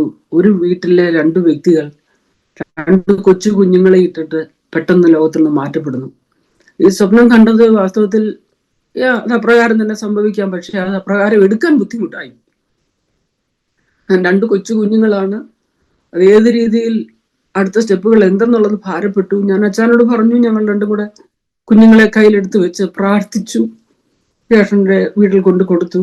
ഈ സംഭവം നടന്നു കഴിഞ്ഞപ്പോൾ പിന്നെ ഓർത്ത് കർത്താവ് കുഞ്ഞുങ്ങൾ അനാഥരായി തീരാമായിരുന്നു എന്ന കർത്താവിന്റെ പ്ലാൻ നേരത്തെ അറിയിച്ചു. നാം പ്രാർത്ഥിച്ചു, കർത്താവ് വിടുതൽ തന്നു. കാരണം ജീവിതത്തിൽ ദൈവത്തിന്റെ ആത്മാവ് കാണിക്കുന്നതൊന്നും വെറുതെ അല്ല. അതിനെന്തെങ്കിലും ഒരു പ്രാർത്ഥിക്കുന്ന ഉള്ള വിഷയം മുന്നിലുണ്ടായിട്ടാണ് ദൈവം കാണിക്കുന്നത് എന്നുള്ളത് അതിൽ നിന്ന് മനസ്സിലായി. ദൈവം അവിടെയും ഞങ്ങളെ അത്ഭുതകരമാവണ്ണം വിടുവിച്ചു. ഈ സംഭവം നടന്ന അച്ഛൻ എന്നോട് കാർ മുമ്പോട്ട് എടുക്കാൻ പറഞ്ഞ സമയത്തും ഇപ്രകാരം ചിന്തിച്ചു, ദൈവമേ, കഴിഞ്ഞ ദിവസം കണ്ട സ്വപ്നം, ഈ കുഞ്ഞുങ്ങളെ ഇനി ആര് നോക്കും, ആര് സ്നേഹിക്കും? അച്ഛനെയും അപ്പച്ചനെയും കൂടെ അവർ തട്ടും, എന്നിട്ട് ഞങ്ങൾ പെണ്ണുങ്ങളെയും കൊണ്ട് അവർ പോകും എന്നുള്ള ഒരു ഭയമായിരുന്നു. എന്നാൽ ദൈവത്തിന്റെ പ്രവൃത്തി അത്ര വലുതാണ്. ഏത് നേരത്തും വഴിയിൽ വെച്ച് നശിച്ചു പോകാതിരിക്കാൻ പുത്രനെ ചുംബിച്ചുകൊണ്ട് വീണെന്ന് കർത്താവിന്റെ വചനം പറയുന്നുണ്ടെങ്കിൽ ദൈവമക്കളുടെ ഏക ആശ്രയം അതാണ്. നമ്മുടെ യാത്രയിൽ നശിച്ചു പോകാതിരിക്കാൻ കർത്താവിനെ സ്നേഹിച്ചും സേവിച്ചും മുന്നോട്ട് പോകുന്നെങ്കിൽ എത്ര ഭാഗ്യമാണ്. 2019 കോവിഡ് വ്യാപിച്ചു. ആദ്യ സമയങ്ങളാണ്. മരുന്ന് കണ്ടുപിടിച്ചിട്ടില്ല, വാക്സിനേഷൻ ഇല്ല. മനുഷ്യര് പെട്ടെന്നെല്ലാം മരിച്ചു വീഴുന്നു. നമ്മൾ TV കൂടെ നോക്കുമ്പോൾ നാട്ടിൽ കണ്ടതുപോലെയല്ല ഇവിടുത്തെ TV നമ്മൾ കാണുന്നത്. ഫ്രിഡ്ജ്, വലിയ ട്രക്ക് കണക്കിലുള്ള ഫ്രിഡ്ജ് കൊണ്ട് അതിനകത്തോട്ട് ശവങ്ങൾ കുത്തിക്കയറ്റുന്നു. ട്രാഷ് കമ്പാക്ടറിനകത്ത് ശവങ്ങൾ തട്ടി അവിടേക്ക് ഇടുന്നു. അങ്ങനെ പെട്ടെന്ന് ജനങ്ങൾ മരിച്ചു വീഴുന്ന ഒരു സമയം. ആരും എസെൻഷ്യൽ വർക്കേഴ്സ് അല്ലാത്തവർക്ക് ആർക്കും വെളിയിലിറങ്ങാൻ പറ്റുന്നില്ല. വീടുകളിൽ ആരും കയറി ഇറങ്ങുന്നില്ല. ശബ്ദം പോലും കേൾക്കാനില്ല വീതികളിലെങ്ങും. അങ്ങനത്തെ ഒരു വല്ലാത്ത അവസ്ഥയിൽ മുന്നോട്ട് പോയിക്കൊണ്ടിരുന്ന സമയമാണ്. ആ സമയത്ത് ഞങ്ങൾക്ക് 2നും, എനിക്ക് വച്ചാനും കോവിഡ് വന്നു. ഞങ്ങൾ മാത്രം ഭവനത്തിലുണ്ട്. മറ്റാരും ഭവനത്തിൽ വരാൻ ഞങ്ങൾ അനുവദിക്കുന്നില്ല. ഈവൻ മോള് പോലും വരാൻ അനുവദിക്കുന്നില്ല. കാരണം അവർക്ക് കൊച്ചു കുഞ്ഞുങ്ങളുണ്ട്. പക്ഷെ ഞങ്ങള് ഒരു വിധത്തിൽ പ്രയാസപ്പെട്ടു. ഞങ്ങൾക്ക് മണമില്ല, ഗുണമില്ല, ശരീരത്തിന് വേദനയാണ്, കിടക്കുകയാണ്, എഴുന്നേറ്റ് വെള്ളം കുടിക്കണം, അറ്റ്ലീസ്റ്റ് ബാത്റൂമിൽ നിന്നെങ്കിലും വെള്ളം കുടിക്കണം എന്നുണ്ട്. പക്ഷെ അത് എഴുതാക്കാൻ കഴിയുന്നില്ല. ഇങ്ങനെ ഞങ്ങൾ ചിന്തിച്ചു. നിരാശ തോന്നിയില്ല. പക്ഷേങ്കിൽ ഞങ്ങൾ രണ്ടുമുണ്ടല്ലോ, പോകുമ്പം ഒരുമിച്ചാണ് പോകാമല്ലോ എന്നുള്ള ആ ഒരു ചിന്തയിൽ ഞങ്ങൾ ഇങ്ങനെ പ്രാർത്ഥിച്ചു കിടന്ന് ദൈവത്തോട് അപേക്ഷിച്ചു. കർത്താവേ, അടുത്ത സ്റ്റെപ്പ് എന്തായിരുന്നാലും നിങ്ങളുടെ കരങ്ങളിൽ ഞങ്ങളെ ഏൽപ്പിക്കുന്നു എന്ന് പറഞ്ഞ് കിടന്നുറങ്ങിയതായ സമയം എന്നെ ദൈവത്തിന്റെ ആത്മാവ് കാണിച്ചത് ഇങ്ങനെയാണ്. ഞങ്ങൾ രണ്ടും കൂടെ ഒരു വലിയ ആഴമുള്ള വെള്ളത്തിന്റെ മുകളിൽ ഇങ്ങനെ കിടന്ന് ഫ്ലോട്ട് ചെയ്യുകയാണ്. പക്ഷേ ആ വെള്ളത്തിൽ ഞങ്ങൾ താഴുന്നില്ല. കാരണം ഞങ്ങളുടെ ശരീരം, ഞങ്ങളുടെ ബോഡി, അതിൻ്റെ അടിക്ക് 2 കരങ്ങൾ കൂട്ടിച്ചേർത്ത ഒരു വലിയ കരത്തിനുള്ളിൽ ഞങ്ങൾ കിടക്കുക. എന്നിട്ട് അതിനകത്ത് കിടന്നാണ് ഞങ്ങൾ ഫ്ലോട്ട് ചെയ്യുന്നത്. ഞാൻ രാവിലെ ഉണർന്ന അച്ഛനോട് ഞാൻ പറഞ്ഞ, അച്ഛാ, നമ്മൾ മരിക്കയില്ല, നമ്മൾ ജീവനോടെ ഇരുന്ന കർത്താവിന്റെ കൃപകളെ ചിന്തിക്കേണ്ടത്. അതിനുവേണ്ടിയാണ് കർത്താവ് നമ്മളെ ഈ അവസ്ഥയിൽ കൂടി കടത്തി വിടുന്നത്. നീ തീയിൽ കൂടി കടന്നാൽ തീ നിന്നെ ദഹിപ്പിക്കുകയില്ല, നീ വെള്ളത്തിൽ കൂടി കടന്നാൽ വെള്ളം നിന്നെ മുക്കിക്കളയയില്ല എന്നുള്ള വചനം, ആ കർത്താവിന്റെ വചനമാണല്ലോ നമ്മൾ പിടിച്ചിരിക്കുന്നത് എന്നോർത്ത് ദൈവത്തെ ആ സമയത്ത് ദൈവത്തെ സ്തുതിപ്പാനിടയായി തീർന്നു. ഇപ്പോഴും ജീവനോട് വെച്ചിരിക്കുന്നത്. ഒരു പക്ഷേ ഇങ്ങനെ ഒരു ടെസ്റ്റ് മണിയും കൂടെ ഞങ്ങൾക്ക് പറയേണ്ടതായിട്ടുണ്ടായിരുന്നിരിക്കും എന്നുള്ളത് കൊണ്ടും കൂടെ ആണോ ഞങ്ങളെ ജീവനോട് വെച്ചിരിക്കുന്നത് എന്ന് നമുക്ക് അറിയില്ല. ഇതിനോടകം വെച്ച് പല പ്രാവശ്യം എൻ്റെ ജീവിതത്തിൽ കോവിഡ് കടന്നു വന്നു. 1-2 പ്രാവശ്യം എന്നെ ഗാസ്ട്രോ എൻട്രോളജിയുടെ അടുത്ത് എൻ്റെ ഫാമിലി ഡോക്ടർ പറഞ്ഞു വിട്ടു. കാരണം അവർ നോക്കുമ്പോൾ എൻ്റെ വായെല്ലാം മഞ്ഞിച്ച് റെഡ്നെസ് ആയിട്ട് ഇരിക്കുകയാണ്, എൻ്റെ ശരീരം ക്ഷീണിച്ചു വരുന്നു, എനിക്ക് ആഹാരം കഴിക്കാൻ പറ്റുന്നില്ല, എൻ്റെ ശബ്ദം ക്ലിയർ ആകുന്നില്ല. ഇങ്ങനെയൊക്കെ ആയപ്പോൾ ഡോക്ടർക്ക് കൺസേൺ ആയിട്ട് അവരെന്നോട് പറഞ്ഞു ഗാസ്ട്രോയുടെ അടുത്ത് പോയി ചെക്ക് ചെയ്യുക. ഞാൻ അവിടെ പോയി അവരെന്നെ പല വിധത്തിലുള്ള ടെസ്റ്റുകളൊക്കെ ചെയ്തു. അവർക്കൊന്നും കണ്ടുപിടിക്കാൻ പറ്റുന്നില്ല. അവരെനിക്ക് ഹൈ ഡോസ് ആന്റിബയോട്ടിക്കും അതിനോട് ചേർന്നുള്ള മരുന്നുകളും തരുന്നുണ്ട്. ആന്റിബയോട്ടിക് ഈവൻ 1000 മില്ലിഗ്രാം ആന്റിബയോട്ടിക് പോലും എനിക്ക് തന്നു. എനിക്ക് ആഹാരം വേണ്ട, ഞാൻ എൻ്റെ ശരീരം ക്ഷണിച്ചിങ്ങനെ.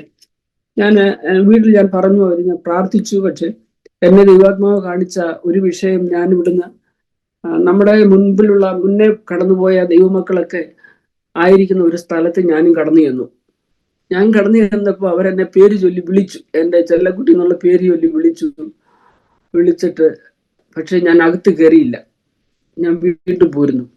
രണ്ടാമത് വീണ്ടും കാണുന്നു, ഞാൻ മരിച്ചു ചെന്ന സമയത്ത് ഒരാൾ വന്ന് അകത്ത് എന്ന് പറയുന്നു, കടമ്പനാട്ടിൽ നിന്ന് ഒരാൾ കൂടെ വന്നു ചേർന്നു എന്നകത്ത് എന്ന് പറയുകയും ഒരു വെള്ളവസ്ത്രം ധരിച്ച് വെണ്ണയുള്ള, നമുക്ക് പറയാൻ അറിയാത്ത രീതിയിൽ വെള്ള നിറമുള്ള ഒരു വ്യക്തി ഇറങ്ങി വന്നിട്ട്, വസ്ത്രം ധരിച്ചിറങ്ങി വന്നിട്ട് എന്നെ കണ്ടിട്ട് വീണ്ടും പോയി.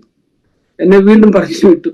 ഭൂമിയിൽ എന്നെ ഇങ്ങനെ കർത്താവ് ആക്കി വെച്ചിരിക്കുന്നത് ഓർത്ത് ഞാൻ ദൈവത്തെ സ്തുതിക്കുന്നു. കർത്താവിന്റെ വേലയിൽ ഇങ്ങനെയാണ് ഞങ്ങൾ ചിന്തിക്കുന്നത്. കർത്താവ്, നിന്റെ വയലിൽ ഒത്തിരി വേലകളുണ്ട്. നമ്മൾ ഭൂമിയിലുള്ള ഒരു വയലെടുത്ത് നോക്കിയാൽ അവിടെ പലതരത്തിലുള്ള വേലകളുണ്ട്. വിത്ത് വിതയ്ക്കുന്ന സമയം തൊട്ട് കൂമ്പാരം കൂട്ടുന്ന സമയം വരെ അതിലേതെങ്കിലും ഒന്ന് നിന്റെ വയലിലെ ഏതെങ്കിലും ഒരു ശുശ്രൂഷക്കാരായി ഞാനും എൻ്റെ കുടുംബവും ആയിരിക്കണമെന്ന് മാത്രമേ ഞങ്ങൾ ആഗ്രഹിക്കുന്നുള്ളൂ. പ്രസംഗിക്കാനോ ഇങ്ങനെ മീഡിയയിൽ വന്ന് പ്രോപ്പറായിട്ട് ടെസ്റ്റിമണി പറയാൻ ഒന്നും കഴിയത്തില്ല. പക്ഷെ എന്തെങ്കിലുമൊക്കെ വേല കംപ്ലീറ്റ് കർത്താവിന്റെ വരവ് വരെ ചെയ്യാനുണ്ടല്ലോ, അതിൽ ഏതെങ്കിലും ഒരു ഭാഗമായി തീരുക എന്നുള്ളത് മാത്രമാണ് ഞങ്ങൾ ആഗ്രഹിക്കുന്നത്. ദൈവം ഞങ്ങളെ അങ്ങനെ കണ്ടിരിക്കുന്നത് കൊണ്ടും ദൈവത്തെ സ്തുതിക്കുന്നു. ഞങ്ങളുടെ കുഞ്ഞുങ്ങളുടെയും കൂടെ വിഷയം ഞങ്ങൾ ഈ സമയത്ത് ഇതിനോട് ചേർന്ന് പറയാൻ ആഗ്രഹിക്കുന്നത്, ഞങ്ങൾക്ക് 2 മക്കളാണ്. ഞങ്ങൾ അവരെ ക്രിസ്ത്യൻ സ്കൂളിലാണ് ഇവിടെ ഞങ്ങൾ പഠിപ്പിച്ചത്. അതിനുശേഷം ക്രിസ്ത്യൻ കോളേജിൽ വിട്ട് പഠിപ്പിച്ചു. ഞങ്ങളുടെ മോള് മിഷണറി നേഴ്സിംഗ് ആയിട്ടാണ് അവൾ അവിടെ ഗ്രാജുവേറ്റ് ചെയ്തത്. അവൾ ഇപ്പോഴേ ഒരു ഹോസ്പിറ്റലിൽ ഹാർട്ട് ഓപ്പറേഷന്റെ ഗ്രൂപ്പിനോട് ചേർന്ന് വേല ചെയ്യുന്നു. ആ സമയത്ത് അവൾക്ക് ഭാഷ ചൊവ്വേന്നരെ മലയാളം അറിയത്തില്ല എങ്കിലും മലയാളികളായിട്ടൊക്കെ കടന്നു ചെല്ലുന്നവർക്ക് ഒത്തിരി ആശ്വാസമാണ്. ചില സമയത്ത് അവൾ ട്രാൻസ്ലേറ്റ് ചെയ്യുന്നതൊക്കെ പ്രയാസം തോന്നും.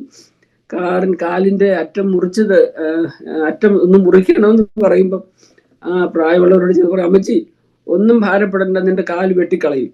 അങ്ങനെയൊക്കെ പറഞ്ഞ് മനസ്സിലാക്കുന്നത് അങ്ങനെയാ. എങ്കിലും അവർക്കൊരാശ്വാസമായിരിക്കും അവള്. അതുപോലെ ഞങ്ങളുടെ മോനും അവന് പഠിച്ച സമയത്ത് ബിസിനസ്സും തിയോളജിയുമായിട്ട് പഠിച്ചു. 10 വർഷക്കാലം അവനൊരു യൂത്ത് പാസ്റ്ററായിട്ടും ഇവിടുത്തെ ഒരു ഇംഗ്ലീഷ് ചർച്ചിൽ ജോലിയുള്ള ബന്ധത്തിലുമായിരുന്നു. ഇപ്പോഴവന് ജോലിയുള്ള ബന്ധത്തിൽ വേറെ ഓസ്റ്റിൻ ടെക്സാസിലായിരിക്കുന്നു. കുടുംബമായിട്ട് അവൻ വിവാഹം കഴിച്ചതൊരു അമേരിക്കക്കാരി കൊച്ചിനെയാണ്. അവരങ്ങനെ അവിടെ ആയിരിക്കുന്നു. ഇപ്പൊ മിനിസ്ട്രി ഒന്നുമില്ല, അവരവിടെ അങ്ങനെ ആയിരിക്കുന്നു. ഞങ്ങളുടെ മോള് വിവാഹം കഴിച്ചതും ഒരു കർത്താവിന്റെ ദാസന്റെ മകനെയാണ്. അങ്ങനെ ഞങ്ങൾക്ക് അവരും കുടുംബമായിട്ട് അവരാലാവോളം എല്ലാവരും കർത്താവിന്റെ വേലയിൽ സപ്പോർട്ടായിരിക്കുന്നുണ്ട്. ഞങ്ങളുടെ മോനും മരുമോളും നാട്ടിലെ നമ്മുടെ മദ്രാസിലുള്ള ഒരു ലെപ്രസി മിനിസ്ട്രിയിൽ ഞങ്ങളുടെ മാതാവിന്റെ വേർപാടിന് ശേഷം എന്റെ മാതാവ് അനാഥയായിരുന്നു എന്നുള്ള ആ ഒരു ചിന്താഗതി ഞങ്ങളുടെ കുഞ്ഞുങ്ങളുടെ ഹൃദയത്തിൽ വന്നിട്ട് അവിടെയുള്ളതായ 5 ഫോസ്റ്റർ കുഞ്ഞുങ്ങളെ സഹായിക്കാൻ അവര് അതിന് മുൻകൈ എടുത്തുകൊണ്ടിരിക്കുന്നു. അങ്ങനെ ഞാൻ അങ്ങനെ എന്തെങ്കിലും കർത്താവിന്റെ നാമത്തിന് വേണ്ടി ചെയ്യുന്നെന്നോ ലോകത്തെ അറിയിക്കാനോ അല്ല. നമ്മളെ കർത്താവ് നമ്മുടെ കയ്യിൽ തന്നിരിക്കുന്ന നന്മ ആ ശിഷ്യന്മാരോട് പറഞ്ഞതുപോലെ നമ്മൾ കൂട്ടിവെക്കാനുള്ളവരല്ല, കൂട്ടിവെച്ചിട്ട് നമ്മൾ ഇട്ടിട്ട് പോകും. എന്നാൽ കർത്താവിന്റെ നാമത്തിന്റെ ഉന്നതിക്ക് വേണ്ടി, തന്റെ വേലയുടെ വ്യാപ്തിക്ക് വേണ്ടി എന്തെങ്കിലുമൊക്കെ ചെയ്യാൻ ഭൂമിയിൽ ആരോഗ്യമുള്ള സമയം, ശബ്ദമുള്ള സമയം, കാഴ്ചയുള്ള സമയം, കേൾവിയുള്ള സമയം ചെയ്യാനിടയാകുന്നെങ്കിൽ അതിൽ പരം ഭാഗ്യം മറ്റൊന്നുമില്ല. ഇനി ഒരു വിഷയം കൂടെ പറയാനുണ്ട്. അത് സമയമുണ്ടെങ്കിൽ മാത്രം പറയാം പാസ്റ്ററെ. ഈ സമയമുണ്ട്, പറയാം കേട്ടോ. അതുകൊണ്ട് പറയാം. ഒത്തിരി ഞങ്ങള് ഇത് കട്ട് ചെയ്യുമല്ലോ. കാരണം ഇവിടെ കുഴപ്പമില്ല ആന്റി, പറഞ്ഞോ കേട്ടോ. സമയം എടുത്ത് പറഞ്ഞോ, കുഴപ്പമില്ല. ഓക്കെ. എനിക്ക് എൻ്റെ ജീവിതത്തിൽ ഒരു ബാക്ടീരിയൽ ഇൻഫെക്ഷൻ ഉണ്ടായി. കഴിഞ്ഞ വർഷം എനിക്കൊരു ഓപ്പറേഷൻ ആവശ്യമായിരുന്നു. ഓപ്പറേഷൻ കഴിഞ്ഞ് ഞാൻ അങ്ങനെയുള്ള ആ ഒരു പ്രയാസത്തിൽ കൂടെ കടന്നു പോകേണ്ടി വന്നു. ഞാൻ കുറച്ച് നാളുകൾ എൻ്റെ ശരീരത്തിന് അസ്വസ്ഥതയിൽ ഞാൻ ഭാരപ്പെട്ടു. പക്ഷേങ്കിൽ ഞാൻ കർത്താവിൽ നിന്ന് ഒരു കൺഫർമേഷൻ വേണ്ടി കാത്തിരുന്നു. കർത്താവ് പറയാതെ ഏതെങ്കിലും ഒരു കൺഫർമേഷൻ എനിക്ക് വേണം, എങ്കിൽ മാത്രമേ ഞാൻ അടുത്ത സ്റ്റെപ്പ് വെക്കുകയുള്ളൂ എന്നുള്ളതായ ഒരു ചിന്തയിൽ ഞാൻ പ്രാർത്ഥിച്ചു കൊണ്ടിരുന്നു. അതിനുശേഷം ദൈവത്തിന്റെ ആത്മാവ് എന്നെ 2 രീതിയിൽ സ്വപ്നം കാണിച്ചു. ഒന്ന്, ഞാനും അച്ഛനും കൂടെ എൻ്റെ ഈ പ്രീ ടെസ്റ്റിന് വേണ്ടി ഡോക്ടേഴ്സ് ഓഫീസിൽ പോയി അവിടുന്ന് ഇറങ്ങുന്ന സമയം ഞങ്ങൾ 2 കൂടെ കൈപിടിച്ച് പ്രാർത്ഥിച്ച് ആത്മാവിലാകുന്നു. അത് അങ്ങനെ സ്വപ്നം കണ്ടപ്പോൾ ഓക്കെ, സക്സസ്ഫുൾ ഇതായിരിക്കും എന്നുള്ളത് വെച്ച് അടുത്ത ദിവസം വീണ്ടും ഞാൻ കാണുന്നത് ഓപ്പറേഷൻ കഴിഞ്ഞ് എന്നെ ഒരു സ്ട്രെച്ചറിൽ കിടത്തി എന്നെ വീട്ടിലേക്ക് കൊണ്ടുവരുന്ന സമയത്ത് എൻ്റെ വീടിന്റെ ചുറ്റുപാടുകൾ അനേക ആളുകൾ വന്ന് നിൽക്കുന്നുണ്ട്. അത് കൂടാതെ എൻ്റെ സ്ട്രെച്ചറിൽ എന്നെ വീട്ടിൽ കൊണ്ടുവന്നു. ഒരു വശത്ത് ഞാൻ താമസിക്കുന്ന എൻ്റെ ഭവനത്തിന്റെ ഒരു വശത്ത് എനിക്ക് വേറൊരു ബിൽഡിംഗ് പണിയുന്നുണ്ട്, പക്ഷെ അത് പൂർത്തീകരിച്ചിട്ടില്ല. ഓപ്പോസിറ്റ് സൈഡിൽ ഒത്തിരി വെള്ള വസ്ത്രം ധരിച്ച ആളുകൾ ഇരിക്കുന്നിടത്ത് ഞാൻ അവരുടെ മുഖത്തോട്ട് നോക്കി സംസാരിക്കുന്നുണ്ട്, അവരുടെ കൂട്ടത്തിലല്ല. അങ്ങനെ ഇങ്ങനെ രണ്ടും കണ്ടു കഴിഞ്ഞപ്പോൾ ഞാൻ എന്തോ പ്രത്യേകമായി പ്രാർത്ഥിക്കേണ്ട വിഷയമുണ്ട് എങ്കിൽ തന്നെയും ആദ്യം കണ്ട പ്രകാരം ഞാൻ ഓപ്പറേഷൻ ഞങ്ങൾ സ്കെഡ്യൂൾ ചെയ്തു. പോയി ഓപ്പറേഷൻ കഴിഞ്ഞ് ഞങ്ങൾ വീട്ടിൽ വന്നു. ഡോക്ടർമാർക്കും നഴ്സസിനും ഓപ്പറേഷൻ കഴിഞ്ഞപ്പോൾ എൻ്റെ സക്സസ് ആയിട്ടുള്ള റിസൾട്ട് കണ്ടവരെന്നെ വീട്ടിൽ വിട്ടു. ഒരാഴ്ച മോള് ഞങ്ങളുടെ കൂടെ ഉണ്ടായിരുന്നു. ഒരാഴ്ച സൗഖ്യമായിട്ട് തന്നെ ഭവനത്തിലായിരുന്നു. എന്നാൽ ഒരാഴ്ച കഴിഞ്ഞപ്പോൾ എൻ്റെ ശരീരത്തിന് വ്യത്യാസം വന്നു തുടങ്ങി. എനിക്ക് തന്നെ മനസ്സിലായി ഞാൻ ഇൻഫെക്ഷൻ എൻ്റെ ശരീരത്തായി കഴിഞ്ഞു വന്ന്. ഞാൻ ഉടനെ ഡോക്ടറെ വിവരം അറിയിച്ചു. അവരെനിക്ക് വാച്ച് ചെയ്യാൻ പറഞ്ഞു. നെക്സ്റ്റ് സെക്കൻഡ് ഡേയിൽ അവരെനിക്ക് ആന്റിബയോട്ടിക് ഇട്ടു. സിവിയർ ഹെവി ഡോസ് ആന്റിബയോട്ടിക് ഇട്ടു. ആന്റിബയോട്ടിക് ഞാൻ കഴിച്ചുവെങ്കിൽ തന്നെയും എൻ്റെ ശരീരം പെട്ടെന്ന് ക്ഷീണിക്കാൻ തുടങ്ങി. ക്ഷീണിച്ചിട്ട് എനിക്ക് ആഹാരം വേണ്ട, എനിക്ക് തനിയെ എഴുന്നേൽക്കാൻ പറ്റുന്നില്ല, എനിക്ക് തിരിഞ്ഞു കിടക്കണമെങ്കിൽ എനിക്ക് പരസഹായം ആവശ്യമാണ്. പ്രിയരെ, ഞാൻ ഒന്ന് പറയട്ടെ, നമ്മുടെ ശരീരത്തിന്റെ മാംസം അഴുകുന്ന വേദന എൻ്റെ കിടക്കയിൽ എനിക്ക് മനസ്സിലാക്കുവാനിടയായി. അത്രമാത്രം സിവിയറിറ്റി ഉണ്ടായിരുന്നു എൻ്റെ ശരീരത്തിന്റെ അസ്വസ്ഥത. ഞാൻ ഇങ്ങനെയുള്ള വിഷയങ്ങളൊന്നും ഞാൻ ആളുകളോട് പറയില്ല. കാരണം ഞാൻ ദിവസങ്ങളിൽ എൻ്റെ വിഷയങ്ങളെ വെക്കും, എൻ്റെ വീട്ടിൽ വെക്കും, പറയും, കരയും എന്നുള്ളതല്ലാതെ ഞാൻ അങ്ങനെ ആ കിടപ്പിൽ കിടന്നുകൊണ്ട് ഞാൻ ഒരു സ്പോട്ടിലോട്ട് ഇങ്ങനെ നോക്കി ഞാനിങ്ങനെ കരയാൻ തുടങ്ങി. ഞാനൊന്നും പറഞ്ഞില്ല, ഞാൻ കരയുക. അന്നേരം എന്നോട് ആരോ ചോദിക്കുന്നു, മകളെ നിനക്ക് ഞാൻ എന്താ ചെയ്തു തരണ്ടേ, നീ എന്തിനാ കരയുന്നേ? ഞാനത് കണ്ടിട്ട് ഞാൻ ചോദിച്ചു, കർത്താവേ, നീ എന്റെ അവസ്ഥ അറിയുന്നില്ലയോ? നീ എന്നെ കാണുന്നില്ലയോ? ഞാൻ എന്തിനാ ഈ വേദന ഇങ്ങനെ സഹിക്കുന്നേ? എനിക്ക് വേണ്ടി നീ ചെയ്തു തരാഞ്ഞത് എന്താ? ഞാൻ പറഞ്ഞു, കർത്താവ്, നീ എന്നെ ഏൽപ്പിച്ച ഉത്തരവാദിത്വം ഞാൻ പൂർത്തീകരിച്ചെങ്കിൽ എന്നെ ഇങ്ങോട്ട് കൊണ്ടുപോകും. എനിക്കിങ്ങനെ കിടന്ന് കഷ്ടപ്പെടാൻ വയ്യ. അത്രമാത്രം ഞാൻ പറഞ്ഞുള്ളൂ. അപ്പോൾ എനിക്ക് മനസ്സിലായത്, നമ്മുടെ ആവശ്യങ്ങളെ നമ്മൾ ഇരിക്കുന്നതും എഴുന്നേൽക്കുന്നതും ദൂരത്ത് നിന്നറിയുന്ന ഒരു കർത്താവാണെങ്കിലും നമ്മുടെ വാഗൊണ്ട് തന്നെ നമ്മുടെ കർത്താവിനോട് പറയണം. അത് കർത്താവിന് നമ്മൾ കർത്താവിനെ കേൾക്കാൻ ആഗ്രഹമാണ്. നമ്മൾ പ്രാർത്ഥിക്കുന്നു, പ്രസംഗിക്കുന്നു, കർത്താവിന്റെ വേലയ്ക്ക് വേണ്ടി എല്ലാം ചെയ്യുന്നെങ്കിലും കർത്താവിന്റെ അടുത്ത് പോയിരുന്ന് സംസാരിക്കുന്ന ഒരു ഇന്റിമസി കർത്താവ് നമ്മളിൽ നിന്ന് ആഗ്രഹിക്കുന്നുണ്ട്. അവന്റെ കാലിന്റെ പാദപീഠത്തെങ്കിലും നിന്ന് കെട്ടിപ്പിടിക്കുന്നത്. നമ്മൾ കെട്ടിപ്പിടിക്കുമ്പോൾ ആ ആണിപ്പഴുതുള്ള കരം തൊട്ട് നമ്മളെ ഒന്ന് തലോടുന്നതും, നമ്മൾ കരയുവാണെങ്കിൽ നമ്മുടെ കണ്ണുനീര് തുടയ്ക്കുന്നതും ഒക്കെ എത്ര അനുഗ്രഹമാണ്. അത് അനുഭവിച്ചറിയാൻ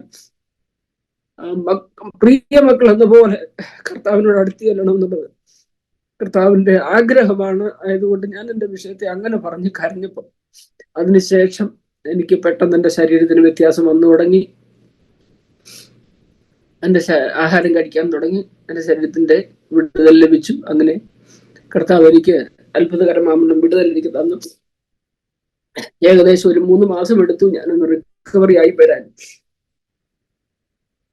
അവരുമായിട്ട് കർത്താവുമായിട്ടുള്ള ജീവിതത്തിൽ ഇത്രത്തോളം നന്മകളും അനുഗ്രഹങ്ങളും എല്ലാം പ്രാപിച്ചെടുക്കാനിടയായി. ഇത് ഞങ്ങളുടെ ജീവിതത്തിന്റെ സാക്ഷ്യങ്ങളാണ്. എല്ലാം ഒന്നും പറയാൻ ഈ പറഞ്ഞപ്പോൾ തന്നെ എന്നെ കാണിച്ച വിഷയങ്ങൾ അപ്രകാരം ഒന്നും പറയാൻ ഓർത്തു വരുന്നില്ല. കാരണം പ്രായമൊക്കെ അതിനോട് അടുത്ത് വന്നു ഇരിക്കുന്നത് കൊണ്ട് ഓർക്കാൻ പറ്റുന്നില്ലെങ്കിലും അത് എഴുതി വെച്ചിട്ടുണ്ട്. എഴുതി വെച്ച് പറയാനായിരുന്നെങ്കിൽ ഒത്തിരിയൂടെ ക്ലിയർ ആയിട്ട് പറയാമായിരുന്നു. എങ്കിലും ക്ഷമയോടെ കർത്താവിന്റെ ദാസനും ദാസിയും ഞങ്ങളോട് കൂടെ, നിങ്ങളുടെ സമയത്തിന് വ്യത്യാസമുണ്ട് എങ്കിലും ഇരുന്ന് ഇത് കേൾക്കുകയും അത് മറ്റു കേൾക്കുന്നവർക്ക് ആർക്കെങ്കിലും ഒരാൾക്കെങ്കിലും ഇതൊരു അനുഗ്രഹമായി തീരണമെന്ന് ഞങ്ങൾ ആഗ്രഹിക്കുന്നുണ്ട്. അതിലുപരിയായി കർത്താവിന്റെ നാമം മഹത്വം എടുക്കട്ടെ. വീണ്ടും നിങ്ങളുടെ മിനിസ്ട്രി ഓർത്ത് ഞങ്ങൾ പ്രാർത്ഥിക്കും. ഞങ്ങൾക്ക് ഈ സമയം തന്നതിലേക്ക് കൂടെ നന്ദി പറഞ്ഞുകൊണ്ട് ഞങ്ങളുടെ സാക്ഷ്യത്തിന് വിരമിക്കും. പ്രത്യേകിച്ച് സ്വപ്നങ്ങൾ ദൈവം കാണിച്ച് നടത്തിയ ഒരു അനുഭവം അല്ലേ? ജീവിതത്തിൽ ഒത്തിരി സ്വപ്നങ്ങൾ കണ്ടു. അതെല്ലാം എഴുതി വെച്ചിട്ടുണ്ടെന്നാ പറഞ്ഞത്. അതെ, ദൈവത്തിന്റെ സ്തോത്രം. ദശാംശത്തിന്റെ ആ കണക്ക് ബുക്കിൽ ഉണ്ടായിരുന്നത് പോലെ തന്നെ ജീവിതത്തിൽ ദൈവം ചെയ്ത സ്വപ്നങ്ങളും ദൈവം ചെയ്ത അനുഭവങ്ങളും തന്ന സ്വപ്നങ്ങളും ഒക്കെ കൃത്യമായിട്ട് എഴുതി വെച്ചു. അപ്പൊ അതൊരു ശീലമായല്ലേ, കൃത്യമായിട്ടെല്ലാം എഴുതി വെക്കുക എന്നുള്ളത്. രാത്രി കാണുന്ന പിറ്റേ ദിവസം ബുക്കിൽ എഴുതി വെക്കും. ശരി, അതൊരു അനുഗ്രഹമാണ് കേട്ടോ. പലർക്കും അങ്ങനെയുള്ള ശീലമില്ല, അതുകൊണ്ട് മറന്നു പോകും. ദൈവത്തിന്റെ സ്തോത്രം. ആ ബുക്കൊന്ന് നോക്കിയിട്ട് ഇനി വിട്ടുപോയ എന്തെങ്കിലും അനുഭവം ഉണ്ടെങ്കിൽ പറയാം കേട്ടോ. ബുക്ക് നോക്കുന്നതുകൊണ്ട് കുഴപ്പമില്ല, അല്ലെങ്കിൽ എഴുതി വെച്ച് നോക്കുന്നതുകൊണ്ട് കുഴപ്പമില്ല. എന്തെങ്കിലും നമ്മുടെ ദൈവമക്കൾക്ക് പ്രയോജനമാകേണ്ട എന്തെങ്കിലും വിട്ടുപോയിട്ടുണ്ടോ എന്നൊന്ന് നോക്കി എനിക്ക് പറയാം. നമുക്കത് അനുഗ്രഹമാകും. സമയം ഉണ്ടെങ്കിൽ ഞാൻ എൻ്റെ ആങ്ങളയുടെ വിഷയം കൂടെ ഞാൻ പറയാം. പറഞ്ഞാട്ടെ സമയത്തെ കുറിച്ച് ഓർക്കണ്ട, പറഞ്ഞാട്ടെ. അതായിരുന്നു എന്റെ കൺസേൺ. കാരണം സമയം പോയാൽ അത് ധൃതി വരും. എന്റെ ആങ്ങള നമ്മുടെ ചാനലിൽ അങ്ങനെ സമയത്തിന് വലിയ റെസ്ട്രിക്ഷൻ ഇല്ല ആൻറ്റി. ജീവിതാനുഭവം പറയുക എന്നുള്ളതാ. ഞങ്ങളുടെ സഹോദരനാണ് പാസ്റ്റർ ബേബി കടമ്പനാട്. ഞാൻ ആദ്യം പറഞ്ഞല്ലോ, ഏക സഹോദരനായിരുന്നു. എന്റെ നേരെ മൂത്തതാ. അദ്ദേഹത്തിന് പല പ്രാവശ്യം ക്യാൻസറിന്റെ അസ്വസ്ഥതയിൽ ഭാരപ്പെട്ടു. അവസാനം ലാസ്റ്റില് പുള്ളി റെക്ടൽ ക്യാൻസർ വന്ന സമയത്ത് ഡോക്ടർ പറഞ്ഞത് അദ്ദേഹത്തിന് ഓപ്പറേഷൻ കഴിഞ്ഞ് കൊളോസ്റ്റമി ബാഗ് ഇടേണ്ടി വരും എന്നാണ്. ഞങ്ങൾക്ക് വിവരം പറഞ്ഞു. ഞങ്ങൾ ഇവിടെയാണ്. ഞങ്ങൾ പ്രാർത്ഥിച്ചു, കർത്താവ്, ജീവൻ നിന്റേതാണ്, അദ്ദേഹം ജീവിക്കണമെന്നുള്ളത് മരിക്കണമെന്നുള്ളത് അങ്ങയുടെ പ്ലാൻ. എന്നാൽ ഒരു കയ്യിൽ വചനവും പിടിച്ച് മറു കയ്യിൽ കൊളോസ്റ്റമി ബാഗ്, മലമൂത്ര വിസർജനം കാരി ചെയ്ത് കൊടുക്കുന്ന അങ്ങനത്തെ ഒരു ബാഗുമായി നടക്കുവാൻ ഞങ്ങളുടെ സഹോദരനെ അനുവദിക്കരുത് എന്ന് ആ ദിവസത്തിൽ വെച്ച് പ്രാർത്ഥിച്ചു. ഓപ്പറേഷൻ കഴിഞ്ഞു. അത്ഭുതകരമായിട്ട് കൊളോസ്റ്റമി ബാഗ്. എന്നാൽ ഡോക്ടർ പറഞ്ഞത് കൊളോസ്റ്റമി ബാഗ് ഇടണം, അല്ല നിങ്ങൾ പ്രാർത്ഥിക്കുക, ഒരുപക്ഷെ അതിനൊരു വിടുതലുണ്ടാകും എന്നാണ് ഡോക്ടർ അന്ന് പറഞ്ഞിരുന്നത്.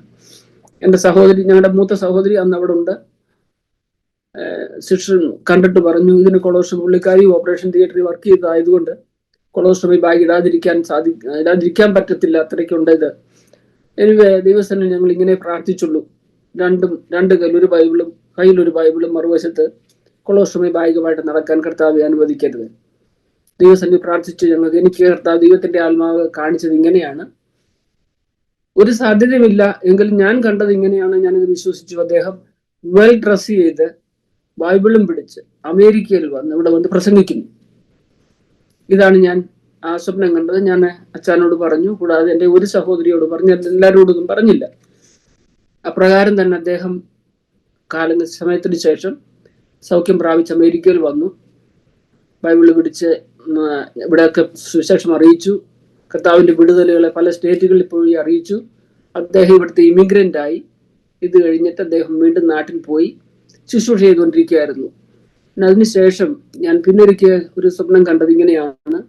അദ്ദേഹം പെട്ടെന്ന് വേറെ ഏതോ ഒരു രാജ്യത്ത് കടന്നു പോകുന്നു. അവിടെ വെച്ച് അദ്ദേഹം സുഖമില്ലാതായി മരണമടയുന്നു. എന്നിട്ട് അദ്ദേഹത്തിന് ഡെഡ് ബോഡി നാട്ടിൽ കൊണ്ടുവരാനായിട്ട് വളരെ ഭാരപ്പെടുന്നു.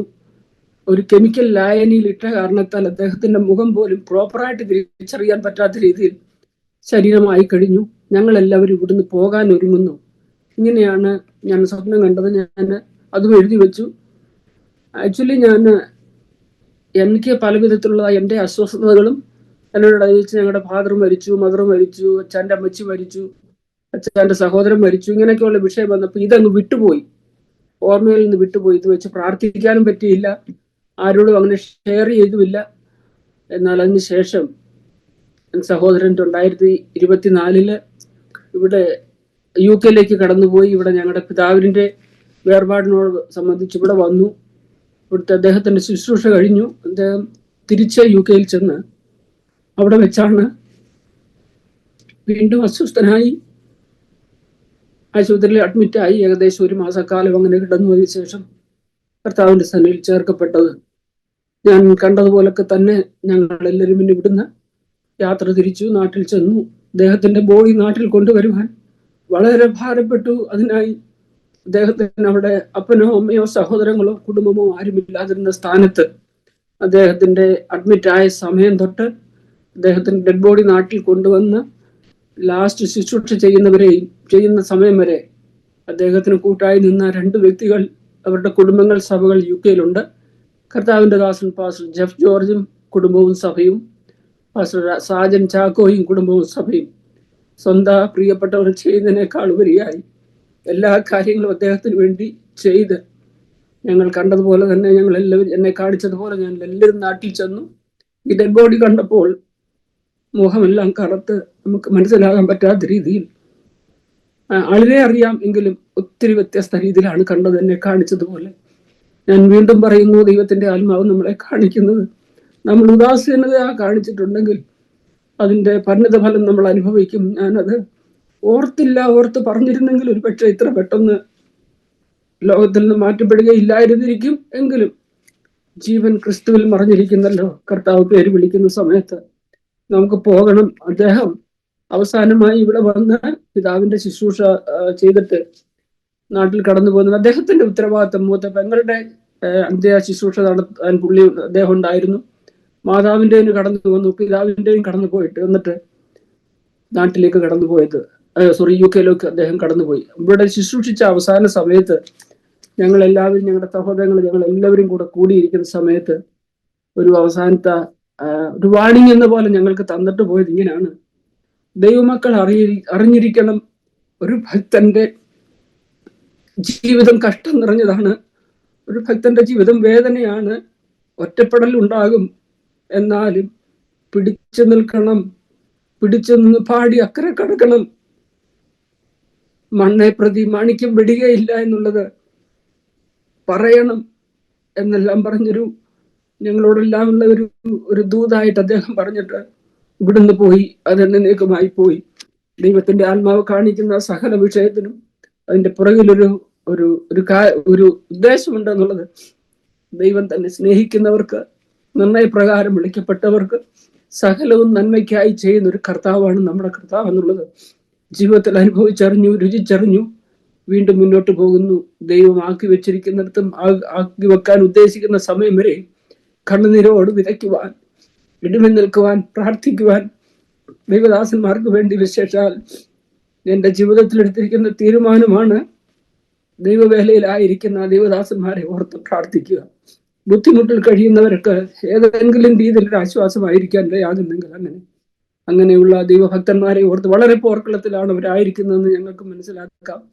അങ്ങനെയുള്ളവരെ ഓർത്ത് പ്രാർത്ഥിക്കാൻ ഞങ്ങളെ തന്നെ ദൈവകരങ്ങളിൽ ഏൽപ്പിക്കുന്നു. വിശേഷാൽ യുവതലമുറകൾ മുമ്പോട്ട് വരുന്നവർക്ക് വളരെ പ്രതികൂലത്തിൽ കൂടെ ശുശ്രൂഷയിൽ മുന്നേറേണ്ടതായിട്ടുണ്ട്. അവരെ ഓർത്ത് പ്രാർത്ഥിക്കാനുള്ള വാക്കും ഈ മീഡിയയിൽ കൂടെ പറഞ്ഞുകൊണ്ട് ഞങ്ങളുടെ സാക്ഷ്യത്തിൽ നിന്ന് ലഭിക്കും.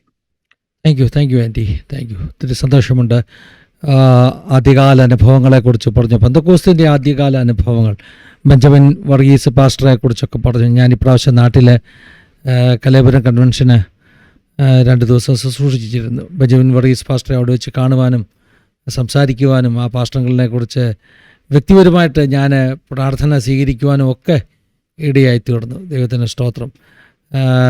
ആ വസ്തുവിൻ്റെ കാര്യം പറഞ്ഞു. വിശ്വാസത്തിലേക്ക് വന്ന ശേഷം നേരിട്ട അനുഭവങ്ങൾ, വസ്തുവിൻ്റെ ഫലം പോലും നഷ്ടപ്പെടുന്ന ഒരു വിധത്തിൽ പറഞ്ഞാൽ പഴയ പെന്തക്കോസ്ത് പാട്ടാണ്. നാട് വിട്ടു വീട് വിട്ടു നാമോധേയ കൂട്ടം വിട്ടു കാഠിന്യമാം ശോധനയിൽ യാനം ചെയ്തോരാൽ. ഒരു കാലത്ത് പെന്തക്കോസ്തിൽ ഇറങ്ങിയവരല്ലേ നാടും വീടും കൂടും ഒക്കെ വിട്ട്, സമുദായം വിട്ട് കഠിനമാകുന്ന ശോധനയിലൂടെ നടന്ന ഒരു തലമുറയുണ്ട്. ആ സാക്ഷ്യത്തിൻ്റെ ആ ഭാഗങ്ങളൊക്കെ പറഞ്ഞപ്പോൾ എനിക്ക് എൻ്റെ മനസ്സിലൂടെ പോയത് പെന്തക്കോസ്തിന് വേണ്ടി നിന്ന ഒരു തലമുറ, പിതാക്കന്മാരുടെ ഒരു തലമുറയൊക്കെ എൻ്റെ മനസ്സിലൂടെ പോയത്. പ്രായമുള്ള കുറേ ആളുകളുടെ ശുശ്രൂഷയെക്കുറിച്ചും അനുഭവത്തെക്കുറിച്ചും ഒക്കെ ആൻറ്റി പറഞ്ഞു. ദൈവം സഹായിക്കട്ടെ, അനുഗ്രഹിക്കട്ടെ. സ്വപ്നങ്ങളിലൂടെ ദൈവം നടത്തി. ഒരു വലിയ അനുഗ്രഹിക്കപ്പെട്ട അനുഭവമാണത്. അനേകർക്ക് വേണ്ടി ഇനിയും ഇടിവിൽ നിൽക്കുവാനും പ്രാർത്ഥിക്കുവാനും കർത്താവ് തരുന്ന ഗൈഡൻസ് മുന്നമേ അറിവാനും ഒക്കെ ദൈവം സഹായിക്കട്ടെ എന്ന് പ്രാർത്ഥിക്കുന്നു. നമ്മുടെ വ്യൂവേഴ്സിന് വേണ്ടി ഒന്ന് പ്രാർത്ഥിക്കാം. പ്രിയ അങ്കിൾ തന്നെ ഒന്ന് പ്രാർത്ഥിച്ച് സഹായിക്കുകയാണെങ്കിൽ വലിയൊരു ബ്ലെസ്സിങ് ആയിരിക്കും നമ്മുടെ വ്യൂവേഴ്സിന് വേണ്ടി. ചുരുക്കത്തിൽ ഒന്ന് പ്രാർത്ഥിച്ചാട്ട്. സ്തോത്രം. Thank you. Praise the Lord. Thank you Jesus. അൻപുള്ള ദൈവമേ, സ്വർഗ്ഗപിതാവേ, ഈ മനോഹരമായ സമയത്തിനായി നന്ദിയോടെ അങ്ങേ സ്തുതിക്കുന്നു, മഹത്വപ്പെടുത്തുന്നു. വിശേഷാൽ കർത്താവേ, ആസാദിച്ചാൽ കൂടെ കർത്താവേ നീടങ്ങൾക്ക് ചെയ്ത നന്മകളും ഉപകാരങ്ങളും വിടുതലുകളും ഒക്കെ സാക്ഷിപ്പാൻ ഒരുക്കി തന്ന വലിയൊരു സാവകാശനായി നന്ദിയോടെ അങ്ങേ സ്തുതിക്കുന്നു കർത്താവേ. ഇന്നും അവിടുന്ന് അത്ഭുതങ്ങളുടെ ദൈവമാണ്. നടികളുടെ ജീവിതത്തിൽ രുചിച്ചറിയുവാൻ അവിടുന്ന് ഇടയാക്കി കർത്താവെ. ഈ വചനം കേൾക്കുന്ന കർത്താവെ ആർക്കെങ്കിലും അവരാരെങ്കിലും കർത്താവെ പ്രയാസത്തിൽ കൂടെ, കർത്താവെ ദുഃഖത്തിൽ കൂടെ, കഷ്ടത്തിൽ കൂടെ കടന്നു പോകുന്നുണ്ടെങ്കിൽ അവർ ഈ ദൈവത്തിന്റെ അത്ഭുത വചനം കേട്ട് അവർ വിടുവിക്കപ്പെടുവാനായിട്ട് ഞങ്ങൾ പ്രാർത്ഥിക്കുന്നു. ദൈവം സഹായിക്കണമെന്ന് അപേക്ഷിക്കുന്നു കർത്താവെ. വിശേഷാൽ സാധിച്ചാൽ വേണ്ടി പ്രാർത്ഥിക്കുന്നത് നടത്തുന്ന ഞങ്ങളുടെ ദാസിയെ കുടുംബത്തെ ഓർത്ത് പ്രാർത്ഥിക്കുന്നു. അവരെ അനേകർക്ക് ആശ്വാസം അനുഗ്രഹമാക്കി തീർത്തിരിക്കുന്നവർ തടങ്ങൾ നന്ദിയോടെ വാഴ്ത്തി സ്തുതിക്കുന്നു കർത്താവ്. ഇനിയും അനേകരെ കടന്നു വന്ന കർത്താവ് അവരുടെ ടെസ്റ്റിമണി പറയുവാൻ, വചനം പറയുവാനൊക്കെ കർത്താവ് ഈ ചാനൽ കൂടെ കർത്താവ് ഇടയാക്കണമേ. വിശേഷാലടികൾ മാതരാജ്യ ഇന്ത്യക്ക് വേണ്ടി പ്രാർത്ഥിക്കുന്നു. അവിടെയുള്ള ദൈവങ്ങൾക്കായി പ്രാർത്ഥിക്കുന്ന അനേകരെ കഷ്ടത്തിൽ കൂടെ, പ്രയാസത്തിൽ കൂടെ, പേർശിക്ഷ കൂടെ ഒക്കെ കടന്നു പോകുന്ന കർത്താവ് അവരെ കർത്താവ് സഹായിക്കുകയും വിടുവിക്കുകയും ചെയ്യണമെന്ന് ഞങ്ങൾ അപേക്ഷിക്കുന്ന കർത്താവെ. കൃതോലോടികളെ സഹായിച്ച കൃപയ്ക്കായി നന്ദി, മാനവും മഹത്വം അങ്ങേക്ക് യേശുവിന്റെ വലിയൊരു നാമത്തിൽ പ്രാർത്ഥിക്കുന്നു. ദയവുണ്ടായി കേൾക്കണമേ സ്വർഗ്ഗപിതാവേ. പിതാവ് പരിശുദ്ധാത്മാവാകുന്ന ത്രിയേക ദൈവത്തിന്റെ കൂട്ടായ്മ സഹവാസം കാവൽ നമ്മളെല്ലാവരുടെ മേലും പ്രത്യേകമായി നമ്മുടെ നടുവിൽ കടന്നുന്ന ജീവിതാനുഭവങ്ങൾ പങ്കുവച്ച വത്സല്യ കുടുംബത്തിന്മേൽ ഇന്നു മുതൽ എപ്പോഴും എന്നേക്കും ഉണ്ടായിരിക്കുമാറാകട്ടെ. ആമേൻ. ഒരു പ്രാവശ്യം കൂടെ നന്ദി പറയുന്നു. ദൈവം അനുഗ്രഹിക്കട്ടെ. Thank you uncle. എല്ലാവരോടും നന്ദി പറയുക. Thank you uncle. എല്ലാവരോടും ഞങ്ങളുടെ നന്ദി സ്നേഹം അറിയിക്കുന്നു. ദൈവം എല്ലാവരും അനുഗ്രഹിക്കാൻ സഹായിക്കുകയും ചെയ്യട്ടെ. Thank you. God bless you.